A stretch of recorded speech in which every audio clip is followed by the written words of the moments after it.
pemandu katalog hari ini. Nah, kita akan fokus nih teman-teman membahas seputar pantang dan puasa yang sedang kita jalani di masa prapaskah ini. Nah, sebelum itu boleh dong teman-teman absen dulu nih di kolom chat. Dari mana aja sih? Boleh dong langsung aja tulis di kolom chat dari mana aja, dan sekalian nih teman-teman jangan lupa untuk rename nama kalian jadi asal keuskupan _ nama. Oke, so pembicara kita hari ini adalah, nah ini sudah bergabung bersama kita di sini ya, ada Romo Andreas Bekti atau yang kita sering kenal itu Romo Bekti. Mungkin Romo boleh dong mau perkenalan sedikit Mo.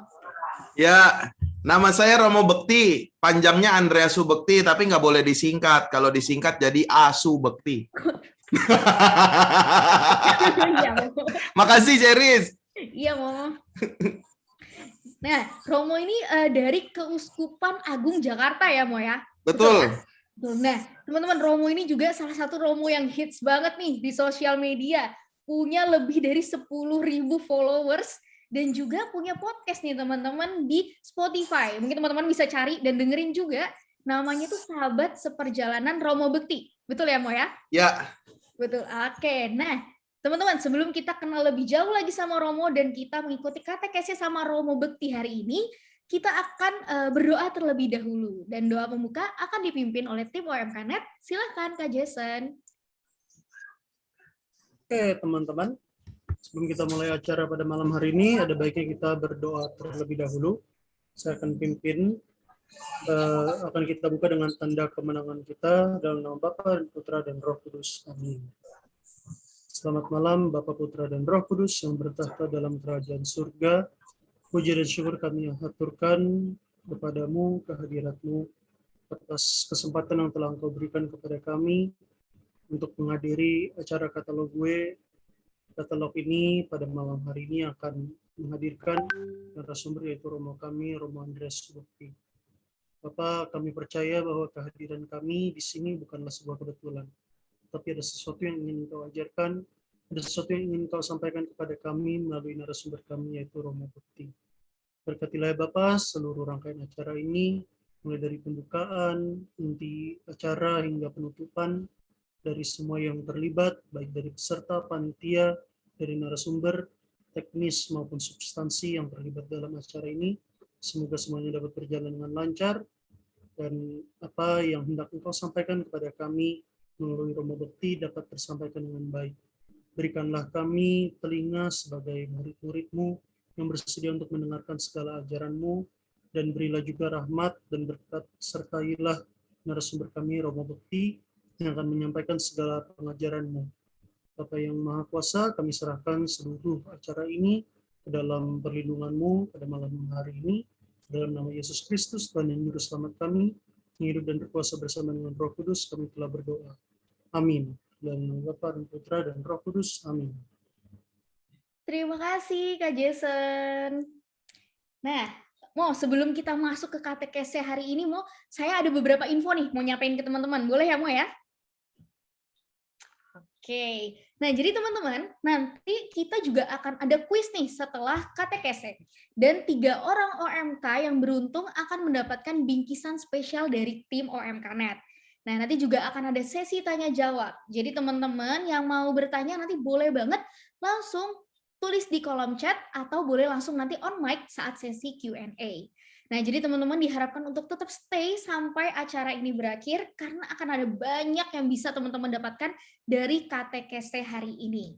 Nah, kalau gitu Mo, ini kayaknya udah pada nggak sabar gitu mau dengerin katekese hari ini Mo. Mungkin boleh Mo, silahkan Romo. Ya, halo, selamat malam, Besti ya. Kalau di Jakarta Selatan terkenalnya Besti ya, karena saya di Jakarta Selatan nih, jadi bahasanya agak campur-campur ya dengan podcast kesel aja. Jadi teman-teman selamat malam, saya Romo Bekti tadi sudah disebutkan, ya saya Imam Keuskupan Agung Jakarta, masih 17 plus ya, masih baru, saya masih muda ya, masih imut-imut lah mukanya gitu ya. Maka teman-teman malam hari ini kita nih kalau ada tulisannya ya, kalau ada puasa kenapa ada pantang Ya, sama pertanyaannya. Kalau ada cinta, mengapa harus sakit hati? Ya, jadi malam hari ini kita mau berkatekesi, kita ngobrol-ngobrol asik saja, ya, ngobrol-ngobrol santai. Saya juga ya nggak ahli-ahli banget lah di bidang puasa. Buktinya apa? Terbukti saya nggak sering nggak kuat puasa ya, karena badan saya segini-segini aja gitu.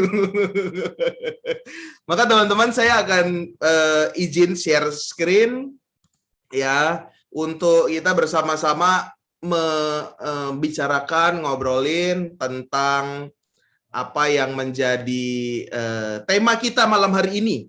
Kalau ada puasa, kenapa ada pantang? Dalam acara katalog gue, katekesi asik untuk lu dan gue. Wah, ini udah jaksel banget ini, ya. Udah jaksel banget ya.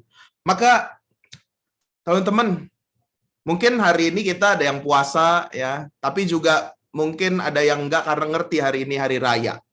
Tapi mungkin juga ada teman-teman yang sampai hari ini itu masih galau. Puasanya saya kapan ya puasanya? Atau galau juga, pantangnya apa saya ya?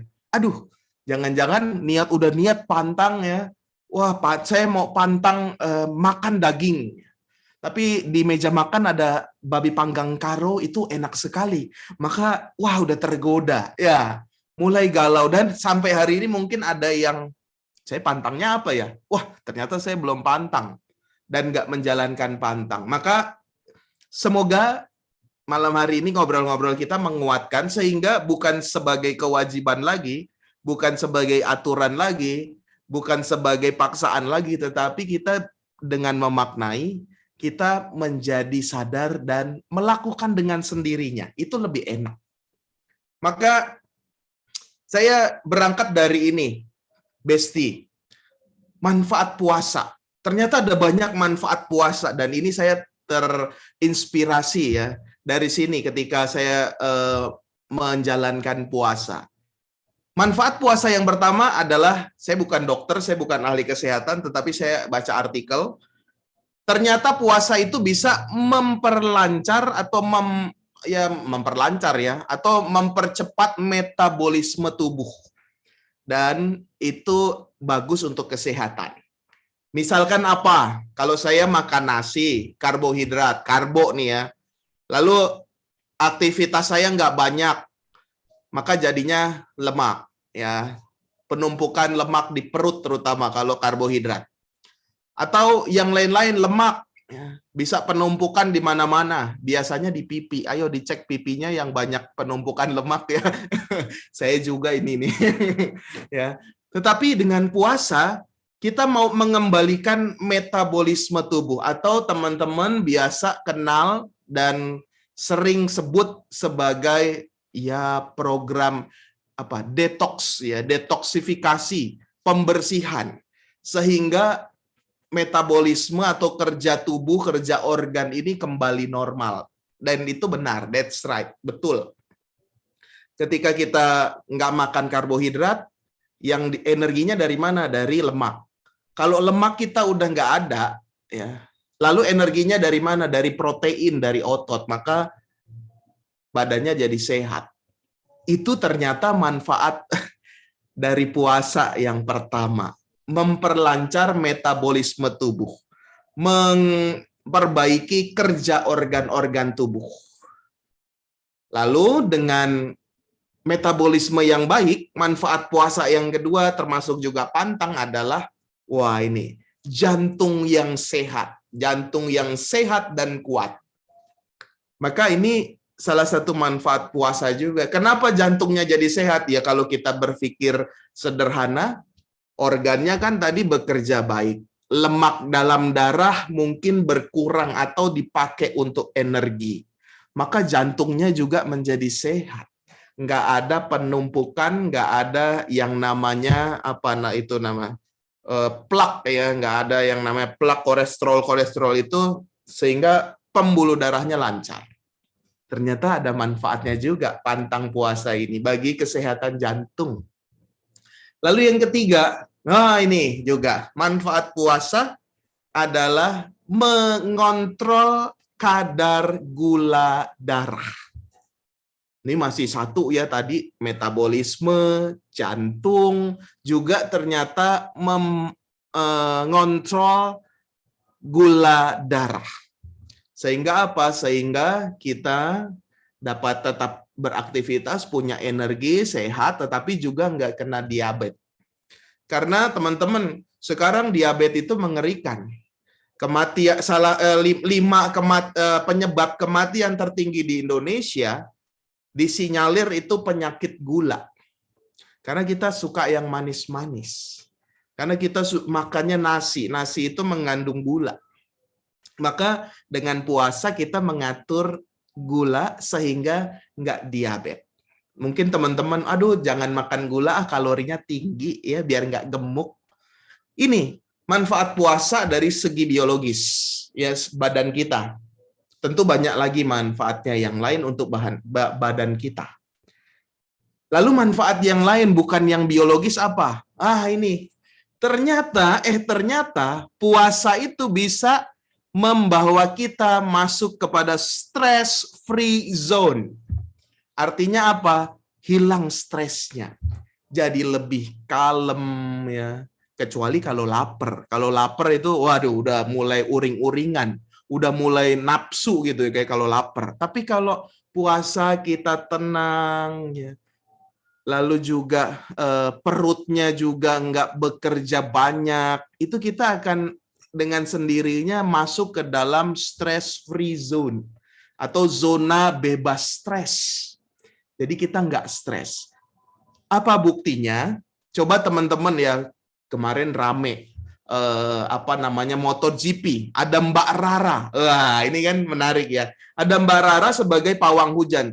Saya yakin di apapun doanya dia, tetapi pasti dia melakukan ini puasa. Supaya apa? Supaya dirinya itu tenang. Sama juga kalau yoga, meditasi gitu ya. Itu kan juga berpuasa kebanyakan. Orang bersemedi, cari ilmu itu supaya tenang. Supaya nggak diganggu dengan, aduh di sini kayaknya di lambung sini lagi mengolah ayam yang dimakan tadi nih gitu. Jadi nggak diganggu dengan pikiran-pikiran itu. Dan jadi lebih kalem, lebih tenang. Itu manfaat puasa dan pantang ternyata. Ternyata baik untuk tubuh dan pikiran. Tapi, ini dulu. Puasa itu apa sih, Romo? Puasa. Puasa itu menghindari makan, minum, dan sebagainya.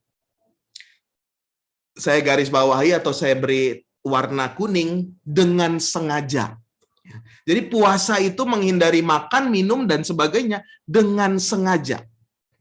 Kalau nggak sengaja itu namanya kelaparan, bukan puasa. Puasa itu makanannya ada, tetapi saya hindari, saya nggak makan, saya nggak minum dengan sengaja, bukan karena saya nggak punya makanan, nggak punya minuman. Maka ini harus digarisbawahi dengan sengaja, berarti sadar. Ya. Bukan karena, aduh hari ini saya nggak mood lah untuk makan, nggak nafsu makan. Aduh, saya lupa makan ini. Enggak, itu berarti nggak puasa. Itu tidak makan. Kalau puasa, yang namanya puasa itu dengan sengaja. Harus digaris bawah. Berpantang apa? Pantang, sama juga. Ada kata-kata ini saya ambil dari Kamus Besar Bahasa Indonesia.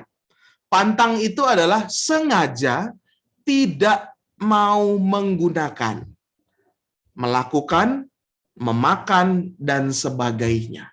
Maka harus digaris bawah, sengaja, dengan sengaja. Berarti sadar. Saya sadar melakukannya.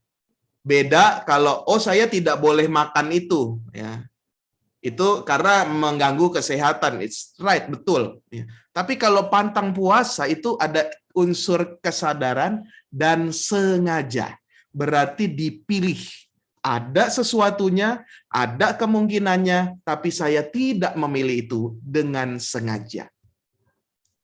Ini dari KBBI loh, bukan dari saya. Maka dari artinya saja kita sudah bisa menerka-nerka.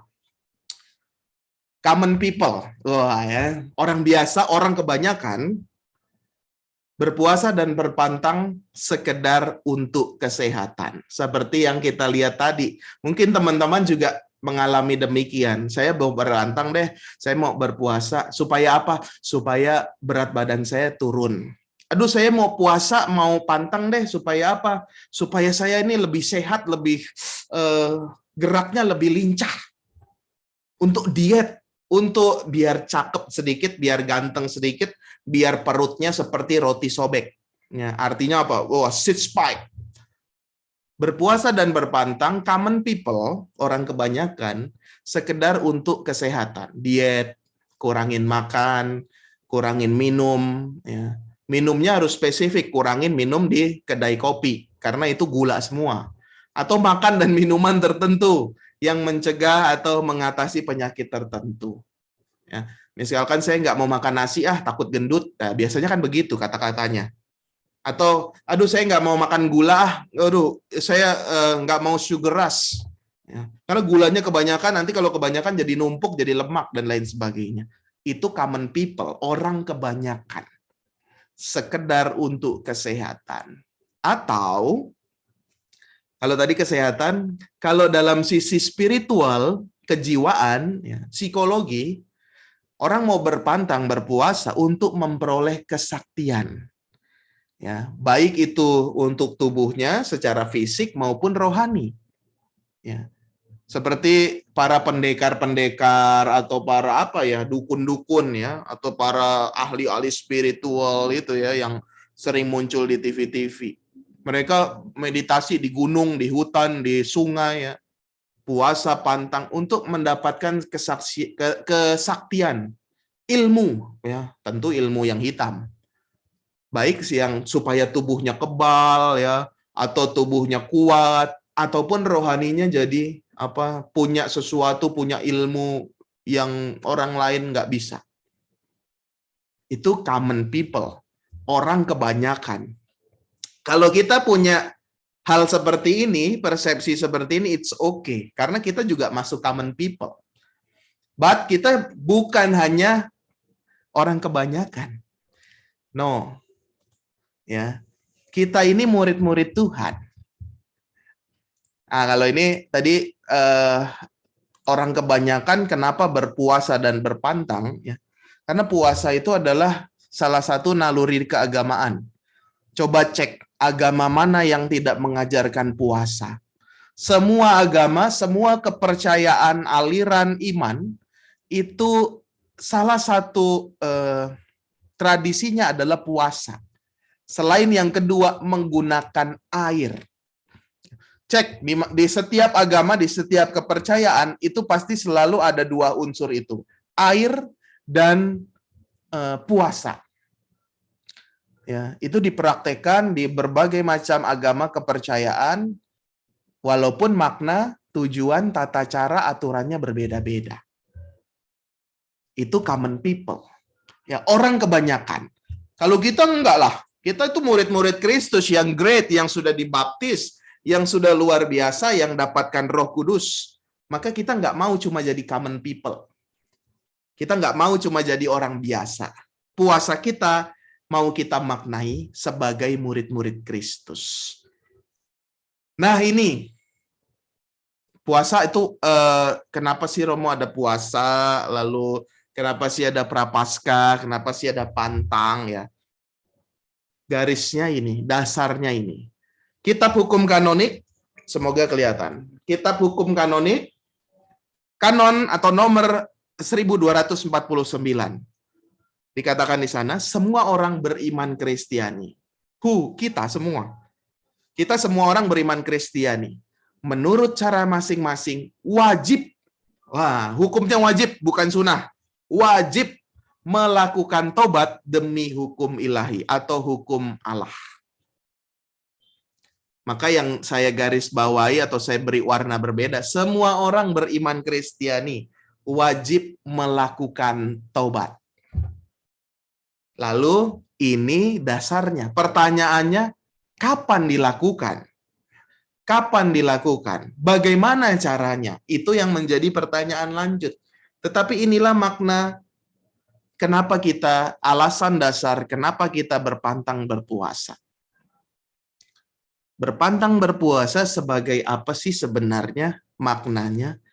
Penyesalan akan dosa. Teman-teman, kita itu semua berdosa. Cuma kadar dosanya yang berbeda-beda. Ya, saya juga berdosa, saya juga orang berdosa, tetapi kadar dosanya yang berbeda-beda.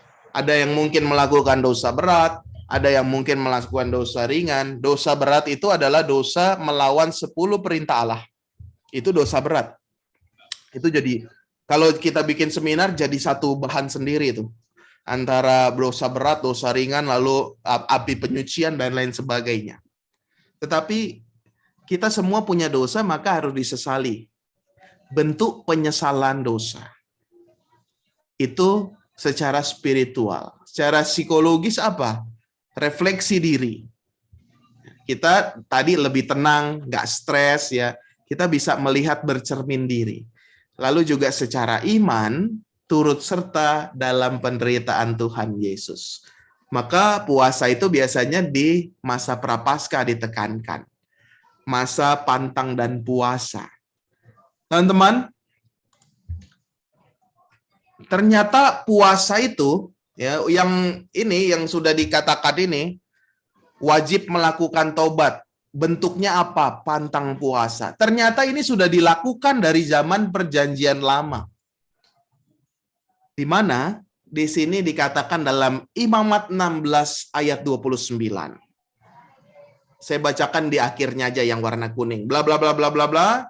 Kamu harus merendahkan diri dengan berpuasa. Merendahkan diri dengan berpuasa. Merendahkan diri berarti apa ini? Penyesalan akan dosa.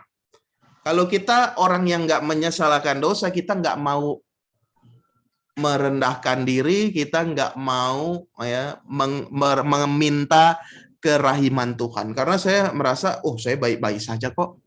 Saya nggak berdosa kok. Maka itu level di atas dari kesombongan. Maka merendahkan diri caranya apa? Dengan berpuasa. Dan ini sudah ada dalam kitab Imamat. Lanjut daripada saya lama. Ternyata juga dalam berpuasa selalu dibarengi ya dengan doa. Selalu diikuti dengan doa. Dari mana? 1 Samuel 7 ayat 6. Mereka juga berpuasa pada hari itu dan berkata. Berkatanya apa? Kami telah berdosa kepada Tuhan. Maka berpuasa selalu beriringan dengan doa.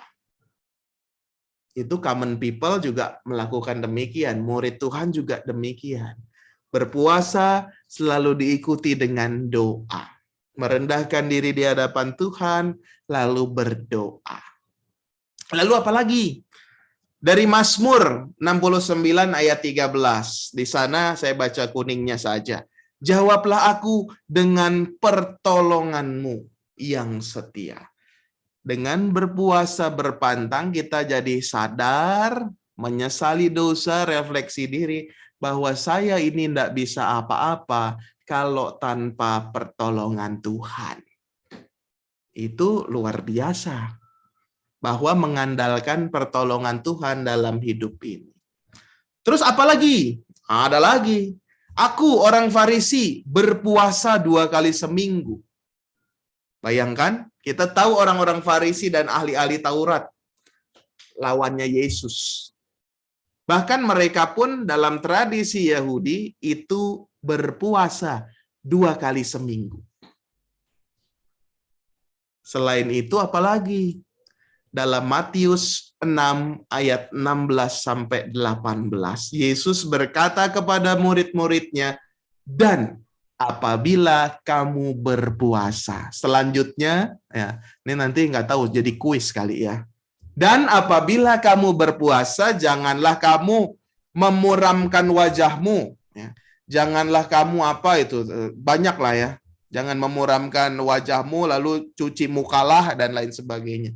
Tetapi di sini saya mau tekankan, Yesus mengajak kita untuk berpuasa. Maka dari kitab suci banyak yang menyatakan, sebenarnya masih banyak lagi, Tapi saya ambil saja dari Perjanjian Lama, Mazmur, lalu orang-orang Farisi tradisi Yahudi, bahkan para rasul diajak oleh Yesus untuk berpuasa. Maka teman-teman, bestiku, puasa dan pantang itu masih relevan dengan hidup kita sekarang. Kan ada yang bertanya-tanya, buat apa sih puasa? Buat apa sih pantang di masa Prapaskah? Masih relevan. Terutama dengan masa Prapaskah, 40 hari Yesus berpuasa. Teman-teman, ada fun fact, ya, ada fakta menarik bahwa kalau kita hitung dari Rabu Abu sampai Paskah itu jumlahnya nggak 40. Jumlahnya nggak 40. Jumlahnya itu 45 atau 46, saya lupa. Kalau dihitung dari Rabu Abu sampai Paskah, hari Minggu Paskah.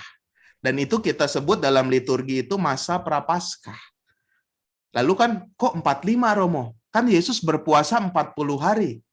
Harus dihitung. Kalau kita punya tanggalan, saya juga menghitung-hitung nih di tanggalan saya nih. Kalau dari Rabu Abu sampai Minggu Paskah, 40 hari dihitung bagaimana?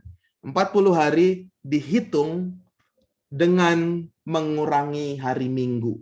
Ya, karena hari Minggu itu hari raya. Hari raya kita tidak melakukan pantang puasa karena mempelai ada bersama dengan kita. Ada dalam kitab suci itu. Ketika mempelai ada bersamamu, maka engkau nggak puasa. Tetapi jika mempelai diambil darimu, Yesus diambil darimu, maka engkau berpuasa. Maka kalau kita hitung, 40 hari itu Rabu Abu sampai Sabtu suci dikurangi hari Minggu. Pas 40 hari. Kalau nggak percaya, saya sudah membuktikannya. Maka masih relevan sampai hari ini dengan berbagai makna tadi. Dan tentunya kita sebagai murid Tuhan.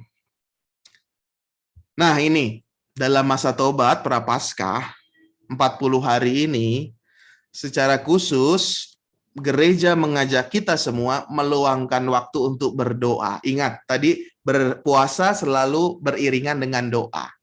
Menjalankan ibadat dan amal kasih, maka namanya APP, Aksi Puasa Pembangunan. Menjalankan ibadat dan amal kasih. Lalu menyangkal diri dengan berpantang dan berpuasa. Ya, ini makna yang mendalam loh. Waktu untuk berdoa, lebih tenang, nggak stres, berbuat kasih, menjadi saksi, dan juga menyangkal diri. Ya, lebih bisa kontrol diri. Nah ini masa pertobatan kita. Seperti anak yang hilang, kita mau bertobat yang akan menjadi bacaan dan renungan minggu besok. Bacaan hari Minggu Prapaskah keempat. Kita mau bertobat kembali kepada Tuhan. Ya. Lalu kapan? Kapan gereja menentukan kita untuk berpantang dan berpuasa? Dari Kitab Hukum Kanonik 1250, ya 1250. Hari dan waktu tobat dalam seluruh gereja adalah setiap hari Jumat sepanjang tahun. Maka kita harusnya tobat itu setiap hari Jumat sepanjang tahun.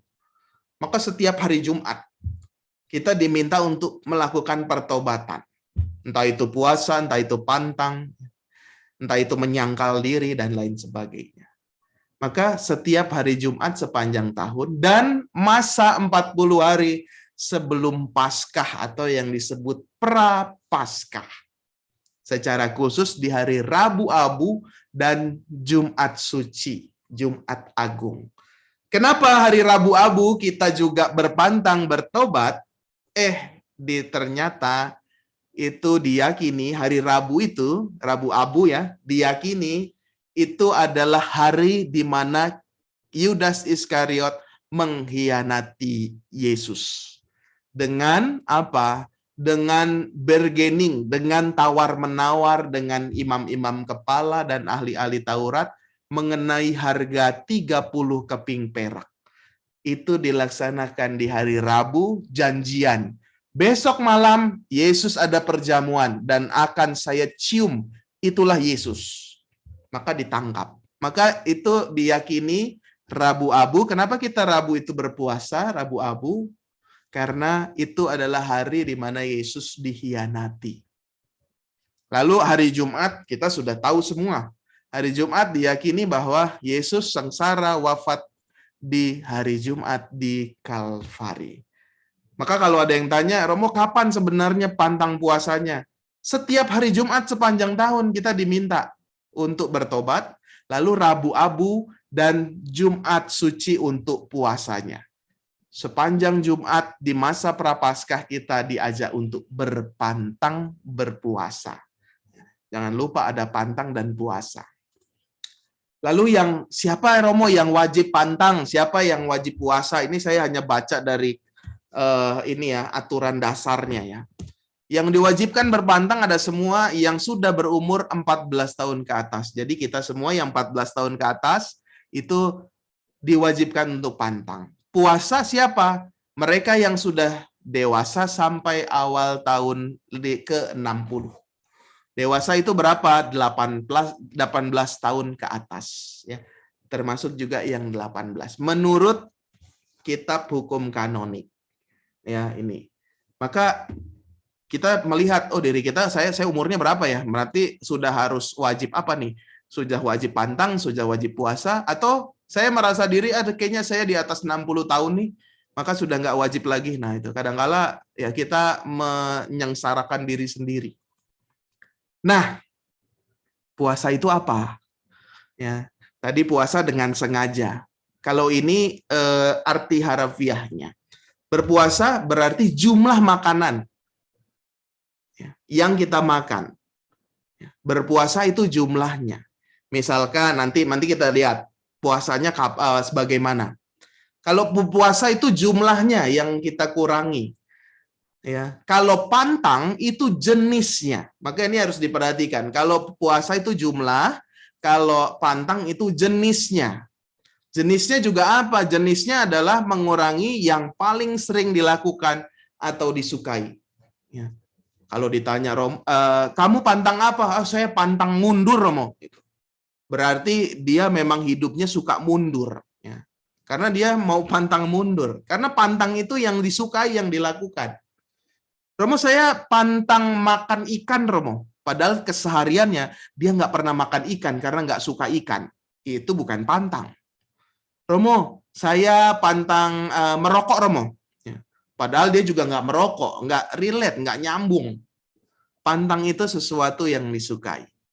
Misalkan, Romo, saya ini suka nonton drakor, Romo. Ya, ini siapa di sini yang suka nonton drakor ya? Saya ini suka nonton drakor dan kadang-kala nagih, Romo. Kalau malam itu bisa sampai 3-4 episode, Romo. Bukan artinya kita berpantang lalu kita berhenti nonton drakor. Enggak, itu hiburan. Enggak apa-apa juga. Tapi biasanya kita nonton sampai pagi. 3-4 episode, bahkan bisa 5 episode kita tonton. Saya mau pantang, Romo. Pantangnya apa? Saya setiap hari atau 2 hari sekali, saya hanya nonton 2 episode. Wah, itu udah mengalahkan diri sendiri. Daripada kan nagih ya. Drakor tuh nagih. 1 episode kurang. 2 episode tanggung. Ya. 3 episode, ya sudah, udah kepalang nonton 3, 4 lagi, 5 lagi. Maka kalau berpantang, misalkan yang suka nonton drakor, 2 episode saja. Nah, gitu. Sisanya buat apa? Sisanya tadi buat berdoa, buat melakukan sesuatu yang lain, yang juga berguna, dan lain sebagainya. Itu namanya berpantang, yang disukai. Lalu, bagaimana cara puasanya? Ada yang namanya, kalau dalam kekristenan awal, pada zaman dulu, kekristenan awal itu ada yang namanya puasa hitam. Puasa hitam itu adalah mereka makan hanya sekali sehari. Ya, seperti teman-teman Muslim itu sebenarnya nggak makan sehari sekali juga. Mereka 2 kali, sahur dan buka puasa. Kalau kekristenan awal itu ada namanya puasa hitam, makan sekali sehari menjelang malam. Sisanya tidak ada air, tidak ada makan kecuali air sedikit. Itu puasa hitam. Dan itu juga masih banyak yang sering kita lakukan. 40 hari full kita pantang puasa. Tapi juga ada yang minimal. Misalkan Pak puasa gimana? Pilih. Saya mau makan pagi, siang, atau malam. Ya, bagi yang fisiknya kuat, ini sama seperti puasa hitam tadi. Hanya makan satu kali. Tapi kalau puasa hitam kan bukanya, makannya di menjelang malam. Tapi kalau ini, pilih satu. Saya mau makan pagi, siang, apa malam. Pilih salah satu, lainnya nggak makan. Tapi boleh minum air. Lalu yang kedua, caranya bagaimana? Pilih makan yang kenyang satu kali. Pilih makan yang kenyang satu kali. Misalkan saya makan pagi, siang, malam. Tapi yang kenyang saya maunya pagi deh. Atau saya yang kenyang itu siang deh. Atau yang kenyang malam deh. Gitu. Tapi pagi juga makan, siang juga makan, malam juga makan. Tapi hanya boleh sekali yang kenyang. Atau ini bagi mereka juga yang fisiknya tidak kuat atau kebutuhan khusus. Misalkan apa? Saya sakit mah. Ya, misalkan saya sakit mah, saya nggak bisa kalau saya nggak makan. Maka tetap boleh, ya, tetap boleh makan asal yang kenyang hanya satu masa, pagi, siang atau malam. Itu yang standar, yang minimal. Kalau lebih dari ini juga boleh. Nah, buah-buah pertobatan ini sebagai akhir ya, akhir dari apa yang saya mau obrolin. Buah-buah pertobatan, saya itu tertarik setiap misa itu nih ya, tata perayaan Ekaristi. Di sini ada prefasi baru ya. Dan di sana saya menemukan ada dua hal. Di sana prefasi ketiga masa Prapaskah, buah-buah pantang. Di situ tertulis di bawahnya buah-buah pantang. Doanya seperti apa? Melalui pantang, Engkau menghendaki kami mengucap syukur kepadamu, supaya hati kami, orang berdosa ini, dilembutkan dari kesombongan dan dimampukan untuk meneladan kemurahan hatimu. Pantang itu kan menyangkal diri. Apa yang disuka disangkal, nggak dilakukan, dilawan keinginannya. Maka kita mau melembutkan hati, ya, melembutkan dari kesombongan dan meneladan kemurahan Tuhan. Itu buah-buah pantang dari apa yang didoakan di prefasi Prapaskah. Lalu buah-buah puasa apa? Nah, ini ada juga ternyata buah-buah puasa. Dengan puasa badan ini, engkau menghancurkan cacat celah, ya, mengangkat hati, menganugerahkan keutamaan dan pahala. Pahala artinya apa? Kesatuan dengan cinta Kristus. Pahala dalam gereja Katolik bukan ganjaran, bukan hasil perbuatan kita, tetapi pahala itu adalah kebahagiaan karena kita bersatu dengan cinta Kristus. Puasa menghancurkan cacat celah, mengalahkan, mengontrol diri sendiri. Mengangkat hati tadi, bertobat dan berseru kepada Tuhan. Pada akhirnya, dengan berpuasa berpantang, teman-teman muda, kita bisa menemukan diri yang sebenarnya. Siapa kita sebenarnya? Karena kita bisa dengan santai, nggak stres, nggak overthinking, melihat diri kita. Dan membangun pribadi yang selaras. Selaras dengan siapa? Dengan kehendak Tuhan, dengan kehendak Yesus. Lalu puasa membebaskan diri dari ketergantungan jasmani dan ketidakseimbangan emosi. Jadi lebih kalem, jadi lebih santai, jadi lebih nggak stres, nggak overthinking, percaya akan segala sesuatu. Dan yang paling penting, puasa menggerakkan kita, membantu kita untuk mengarahkan diri kepada sesama dan kepada Tuhan. Artinya apa? Nggak egois. Nggak apa-apa mikirin diri sendiri, tetapi juga timbul empati untuk memikirkan orang lain dan mengarahkan diri kepada Tuhan. Wal taufiq wal hidayah warahmatullahi wabarakatuh. Amin. Terima kasih. Saya kembalikan ke Krisi. Apa namanya? Siapa sih? Ceris. Thank you. Itu yang mau saya obrolin. Mau saya sharingkan. Wah. Oke, berarti dari yang saya tangkap nih berarti puasa dan pantang itu adalah proses kita untuk berserah, bertobat, dan juga memperbaiki diri supaya kita layak di hadapan Tuhan gitu Mo ya. Jelas itu ya, maknanya mendalam, bukan hanya sekedar bikin kurus.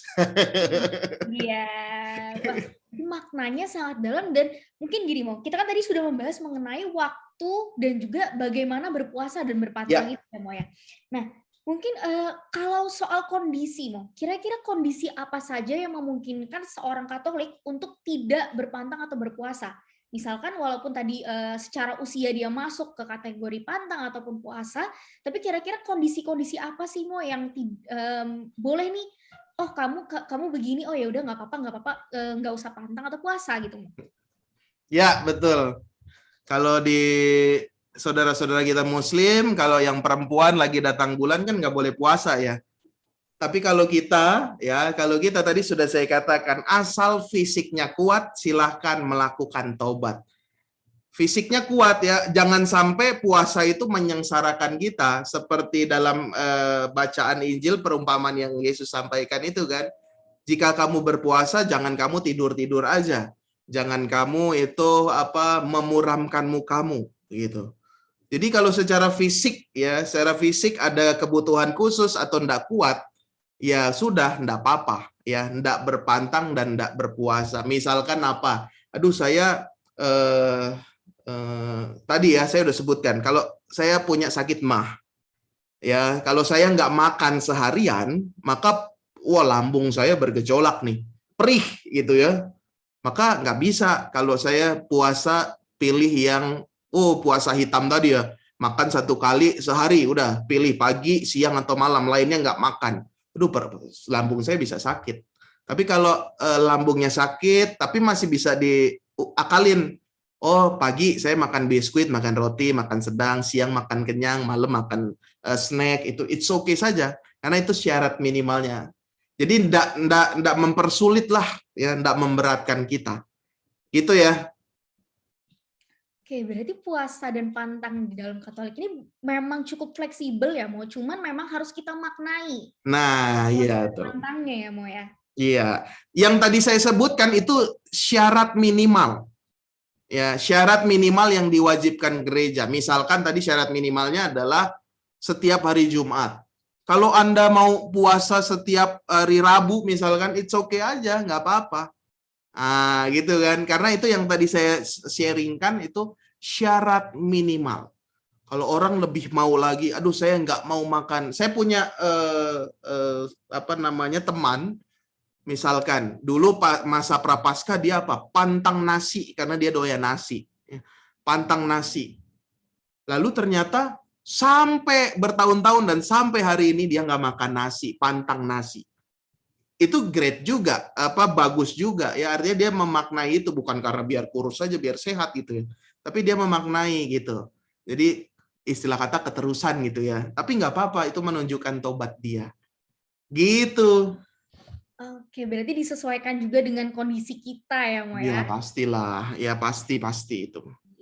Nah, selain itu Mo, ada nih satu misalkan sesuatu yang tidak bisa kita kendalikan gitu Mo, munculnya secara alamiah, misalnya perasaan atau emosi. Nah, kita kan nggak bisa ya Mo ya, kayak aku mau bahagia aja gitu. Nah, ataupun mungkin kondisi mental seperti kita mungkin lagi stres atau kita lagi depresi gitu Mo. Nah, apakah perasaan-perasaan itu juga mengganggu proses kita dalam berpuasa dan berpantang Mo? Misalnya kita lagi marah-marah nih hari ini, hari Jumat nih, terus kita marah-marah, kita lagi puasa tapi ini batal nggak ya gitu. Iya. Menarik tuh tadi ya, mengenai perasaan gitu ya, mengenai kan sekarang anak muda tuh trending topiknya kesehatan mental gitu ya, mental health ya. Lalu tiba-tiba baca-baca di Google, lihat-lihat di TikTok, lihat di Instagram, lalu menilai diri, oh kayaknya gue depresi nih gitu ya. Padahal kalau menentukan suatu itu kan gangguan ya, itu harus yang ahli, nggak bisa cuma dari Google, nggak bisa cuma dari Instagram, dari TikTok, kayaknya gue banget nih, berarti gue depressed nih, berarti gue anxiety nih, enggak. Maka menarik juga tuh tentang overthinking, tentang kekhawatiran, tentang mental health, bagaimana mempengaruhi diri kita. Ya, saya cerita sedikit, ini agak menyimpang. di Jakarta itu ya, mungkin teman-teman ini di seluruh Indonesia, tapi di Jakarta yang ya warganya kecil ini ya kecil tapi padat ya. Itu di Jakarta ditemukan 18.000 sampai 30.000 orang yang depres dan anxiety, ya, depresi dan punya kegelisahan, ya, punya overthinking. 18.000 sampai 30.000 itu yang ditemukan, yang sudah disinyalir oleh ahli. Itu satu tahap di bawahnya orang dengan gangguan jiwa. Maka ya ini informasi aja, apa namanya, intermezzo ya, intermezzo, data yang saya dapatkan dari Kemensos ya, Kemensos. Maka soal di gangguan mental ya, tadi bukan hanya gangguan mental, juga emosi, marah-marah gitu ya. Kalau kita lihat lagi ya, kalau kita lihat lagi dari dasar apa namanya, kitab hukum kanonik mengatakan semua orang beriman Kristiani menurut caranya masing-masing wajib melakukan tobat demi hukum ilahi. Harus kita lihat hukum ilahinya itu apa. Dalam perjanjian lama, hukum ilahi adalah 10 perintah Allah. Lalu dalam perjanjian baru, hukum ilahinya itu 2 hukum yang dikatakan Yesus. Kasihilah Tuhan Allahmu dan kasihilah sesamamu manusia. Jadi jawabannya jelas kan? Kalau you marah-marah, you emosi, you berbohong, you apa namanya, dendam sama orang, berarti kan melawan kasih itu, melawan hukum ilahi. Berarti you tidak melakukan tobat. Ya, itu. Maka harus kita lihat tobat kita itu demi hukum ilahi. Hukum ilahi perjanjian baru, kasihilah, salah satunya adalah kasihilah apa namanya, sesamamu.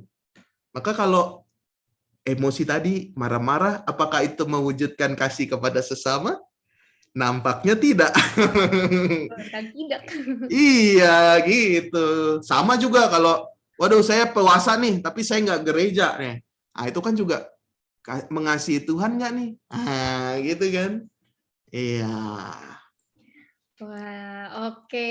Berarti, wah ini memang puasa dan pantang ini kembali lagi kita harus memaknainya, kemudian menyesuaikan juga dengan kondisi kita supaya kita menjalankannya itu dengan sepenuh hati, gitu, Mo ya. Nah, mau sebelum kita lanjut nih, Mo, ini udah ada beberapa pertanyaan yang masuk. Tapi mau sebelum itu ada sedikit kuis nih, Mo, untuk teman-teman. Mau bagi-bagi hadiah nih tim OMKNet ya, Mo ya. Iya, boleh, silakan. Oke, kalau begitu untuk kuisnya setelah ini seperti yang tadi sudah saya bilang di awal bahwa akan ada kuis, dan untuk 3 teman-teman OMK yang beruntung, ya kalau kata Romo besti ya, 3 besti yang beruntung nanti akan dapat bingkisan kecil nih dari tim OMKNet. Nah, untuk kuisnya akan dipandu oleh tim OMKNet. Kepada Cianjel dipersilahkan. Oke, thank you Charis dan Romo, seru banget ya materinya. Nah, hari ini kita akan recall lagi dari materi yang tadi udah disampaikan Romo Bekti. Nah, akan ada 3 pemenang untuk kuis. Aku akan share kuisnya seperti apa. Oke.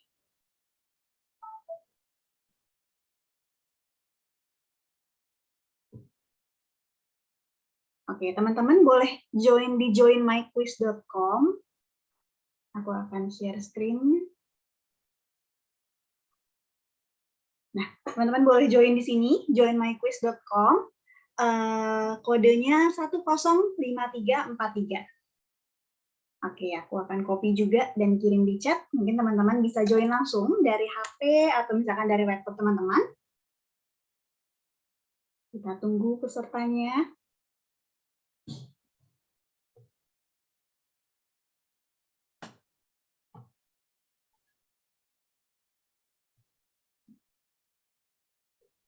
Oke, sudah mulai masuk pesertanya. Ayo, semua boleh join. Oke. Tumben nggak ada suaranya ya.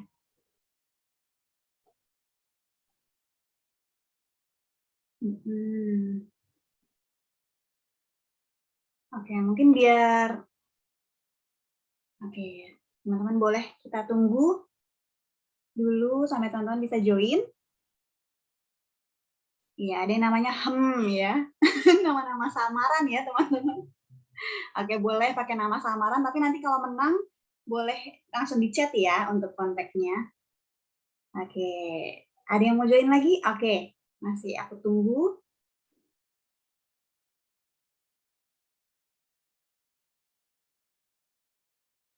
Siapa saya? Saya tidak tahu. Tebak-tebakan. Oke.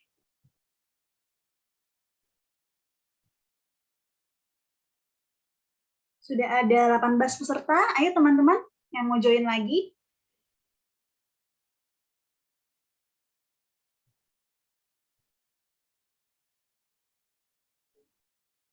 Nama samaran. Ini namanya lucu-lucu ya teman-teman. Ada yang nama samaran, siapa saya.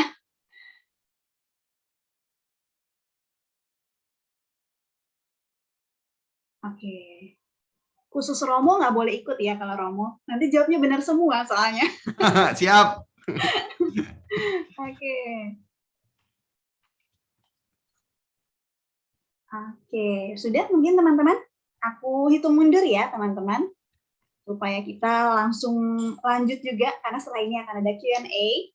Nah, mungkin teman-teman nanti yang mau tanya juga boleh langsung tulis di kolom chat atau nanti bisa raise hand. Oke, sudah teman-teman? Kita mulai aja ya untuk kuisnya. Oke, 3, 2, 1.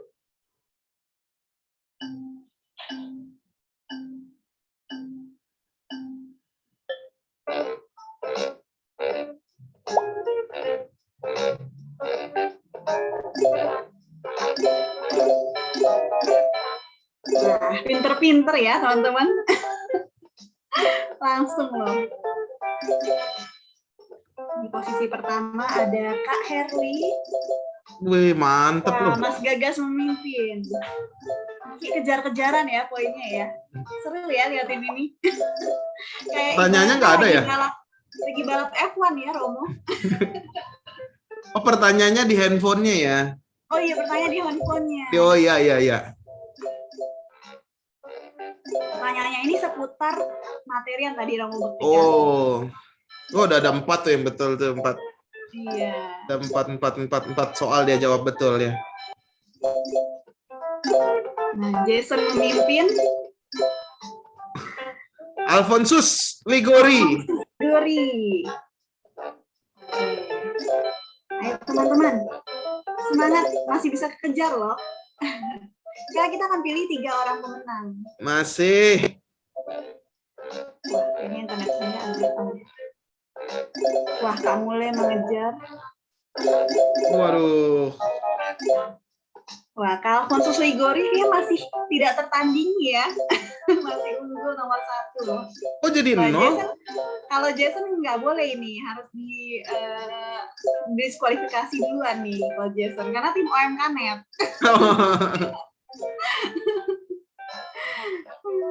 Oke. Teman-teman semangat. Menjawab pertanyaan, kayak mikir-mikir dulu nih. Berpikir dulu sebelum menjawab.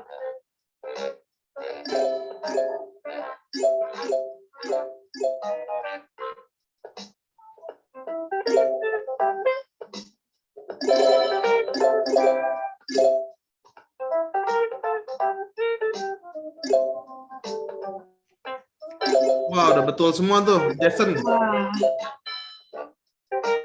Berarti bener-bener ya ngikutin materinya Om Putih. Mantap, bro. Mantap.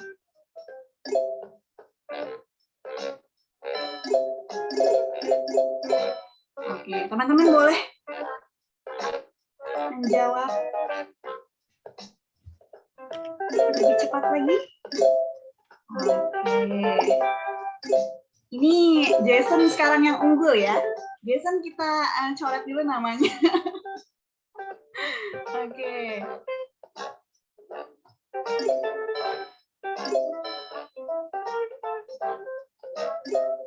Ayo teman-teman, masih ada yang jawab? Oke, kita tunggu ya. Supaya supaya materinya yang tadi sudah diberikan bisa semakin diingat nih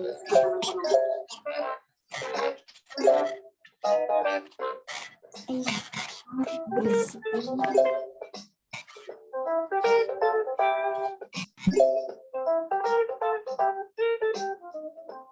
Teman-teman penuh perjuangan ya di sini.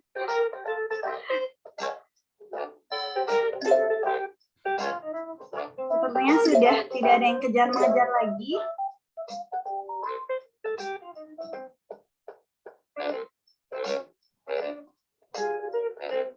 Oke.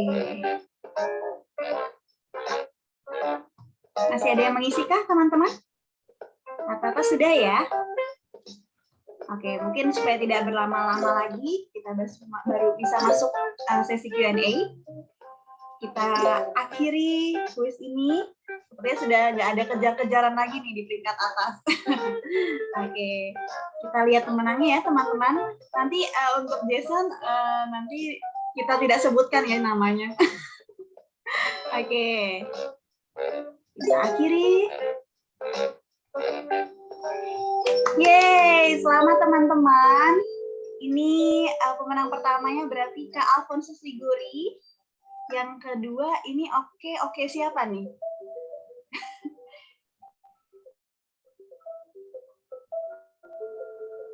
Oke, untuk teman-teman yang berhasil, ini oke OMKNet atau bukan ya? Oh oke, OMKNet berarti enggak ya termasuk. Oke, jadi teman-teman pemenang pertamanya ada Kak Alfonsus Liguri. Yeay, selamat Kak Alfonsus Liguri. Udah menjawab pertanyaan dengan benar semua. Wah, ini kalau dilihat-lihat jawabannya benar semua ya Mo ya. Cuman dikit yang merah-merah. Wah, berarti beneran ngikutin banget nih materinya. Keren. Keren ya. Oke, yang juara kedua ada Kak Muli. Gimana bacanya? Dan yang ketiga nama samaran ini siapa ya? Ya ini teman-teman pakai nama samaran mungkin boleh ya. Nanti DM ke aku, chat personal Zoom ke aku, namanya, nomor HP-nya dan alamatnya untuk nanti dikirimkan hadiah dari OMKNet. Oke. Oh, nah oke. Berarti ini OMKNet juga ya. Oke, berarti yang pertama Kak Alfonsus Liguri, yang kedua Kak Mule, yang ketiga Kak Mels ya. Kak Mels boleh nanti diinfokan di chat personal. Terima kasih semua. Kembali ke Cheris. Terima kasih, Angel. Iya, kembali lagi dengan saya dan Romo Bekti ya. Kita akan melanjutkan lagi nih. Ini udah cukup banyak mau pertanyaan yang masuk. Ini teman-teman pada kepo semua nih ya. Besti-besti pada kepo semua nih, Mo. Kita langsung masuk untuk pertanyaan pertama nih, Mo. Romo, bener nggak sih kalau misal puasa itu hampir sama kayak novena? Nah, jadi kalau kita lagi punya permohonan mendesak sama Tuhan, terus kita mintanya melalui novena dan puasa. Ya, kalau bicara tentang novena dan puasa, kadang-kala itu menjadi satu kesatuan ya. Tadi kan saya katakan, puasa biasanya disertai dengan doa. Lalu sebenarnya kan ada doa novena 9 hari ya, berturut-turut. Lalu pertanyaannya kalau bolong ulang lagi Romo ya gitu ya. Tetapi lebih dari itu saya memaknai dan kiranya ini bisa menjadi pemaknaan kita bersama. Puasa tadi sudah kita maknai ya sebagai sebuah bentuk penyangkalan diri, control self gitu ya, memeriksa diri, refleksi diri, lalu juga dengan doa novena itu. Semua rangkaian itu untuk melihat kesungguhan kita. Ya. Ibarat kata kita berdoa sungguh-sungguh, ya kita setia dengan doa 9 hari jam 12 malam. Karena kalau kita melihat orang yang sungguh-sungguh berdoa itu akan didengarkan Tuhan. Maka itulah ya. Jadi puasa beda ya, puasa novena beda tetapi menjadi satu kesatuan. Jadi puasa dan doa, doanya bisa macam-macam. Salah satunya bisa dengan novena, bisa juga dengan rosario, bisa juga dengan doa macam-macam, malaikat Tuhan, bisa juga dengan adorasi dan lain sebagainya. Yang jelas kita berdoa itu berarti kan kita memohon pertolongan dari Tuhan. Nah, itu dia. Selalu diikuti doa, puasa selalu diikuti doa supaya melihat sungguh pertobatan kita, kesetiaan kita untuk melakukan dan mengharapkan sesuatu. Gitu, Cherish. Wah, berarti puasa dan doa ini mau doanya apapun itu adalah sesuatu yang berbeda namun dilakukan secara bersamaan gitu ya, Mo ya. Betul ya, betul. Sehingga bisa menjadi satu kesatuan tadi ya. Aku berpuasa dan aku juga mengucapkan berseru-seru tadi. Kalau dalam apa tadi Samuel ya, kitab 1 Samuel itu kan dikatakan tadi ya. Puasa, mengontrol diri, melihat diri, bertobat, lalu juga berseru kepada Tuhan. Wah, oke. Nah, jadi gimana Kak? Ini Kak Flora yang bertanya. Kak Flora, bagaimana? Mungkin masih ada yang mau ditanyakan lagi, boleh langsung on mic. Siap, makasih Mo. Iya, iya. Tapi ingat ya, kalau novena itu kita nggak semerta-merta 9 hari langsung dikabulkan gitu ya. Nah, itu yang harus kita tanamkan juga. Aduh, jadi kita nggak lagi doa novena. Terkatanya doa novena 9 hari lalu dikabulkan. Nggak semerta-merta begitu. Karena Tuhan kan bukan mesin ATM gitu ya. Kita datang berdoa, pencet nomor PIN, keluar duitnya. Nggak gitu. Karena kan ada lagunya kan, waktu Tuhan pasti yang terbaik. Itu buat saya itu benar. Ya. Jawaban doanya ada 3 kan. Diberikan, tidak diberikan, belum waktunya. Itu. Kalau kita berdoa, oh diberikan sama Tuhan, yes. Oh kita berdoa, ternyata tidak diberikan sama Tuhan. Kita minta sesuatu sama Tuhan, dijawabnya apa? Mungkin bukan sekarang, tapi nanti tunggu waktunya ketika kamu siap. Nah, gitu kan juga jadi adem, ya, tenang. Gitu, Ceris. Ya, waktu Tuhan akan selalu tepat ya, Mo ya. Oke, nah Mo, ada lagi pertanyaan dari Vera Keuskupan Agung Samarinda. Nih, ini ada 3 pertanyaan Mo. Cuma kita bahas satu-satu ya Mo ya. Boleh. Karena berbeda nih. Nah, pertanyaan yang pertama, kalau misalnya lagi pantang daging, tapi kita makan kaldunya aja, cuman bukan dagingnya gitu. Jadi kaldunya aja tanpa dagingnya Mo. Itu boleh nggak? ya ini ya supaya tetap berasa gitu ya. Kaldu. Ya it's okay saja. Artinya apa? Kaldunya itu ya sebagai perasa, sebagai ya kalau mau ketat ya kalau kita pantang daging ya apapun itu. Tetapi kan lebih dari itu kita pantang itu tadi ya dengan sengaja memilih untuk tidak makan jenis makanan itu karena kita senang.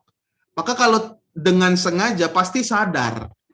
Ya, bukan tidak sadar. Kalau ini kan mungkin ya agak-agak nggak sadar dikit gitu ya. Bukan daging ini cuma perasa doang, cuma kaldunya doang. Tapi tadi mengarah kepada arti sesungguhnya, pantang itu kan menghindari dengan sadar jenis makanan tertentu. Maka kalau sudah punya komitmen dalam hatinya, saya nggak makan daging, berarti turunannya juga gitu kan.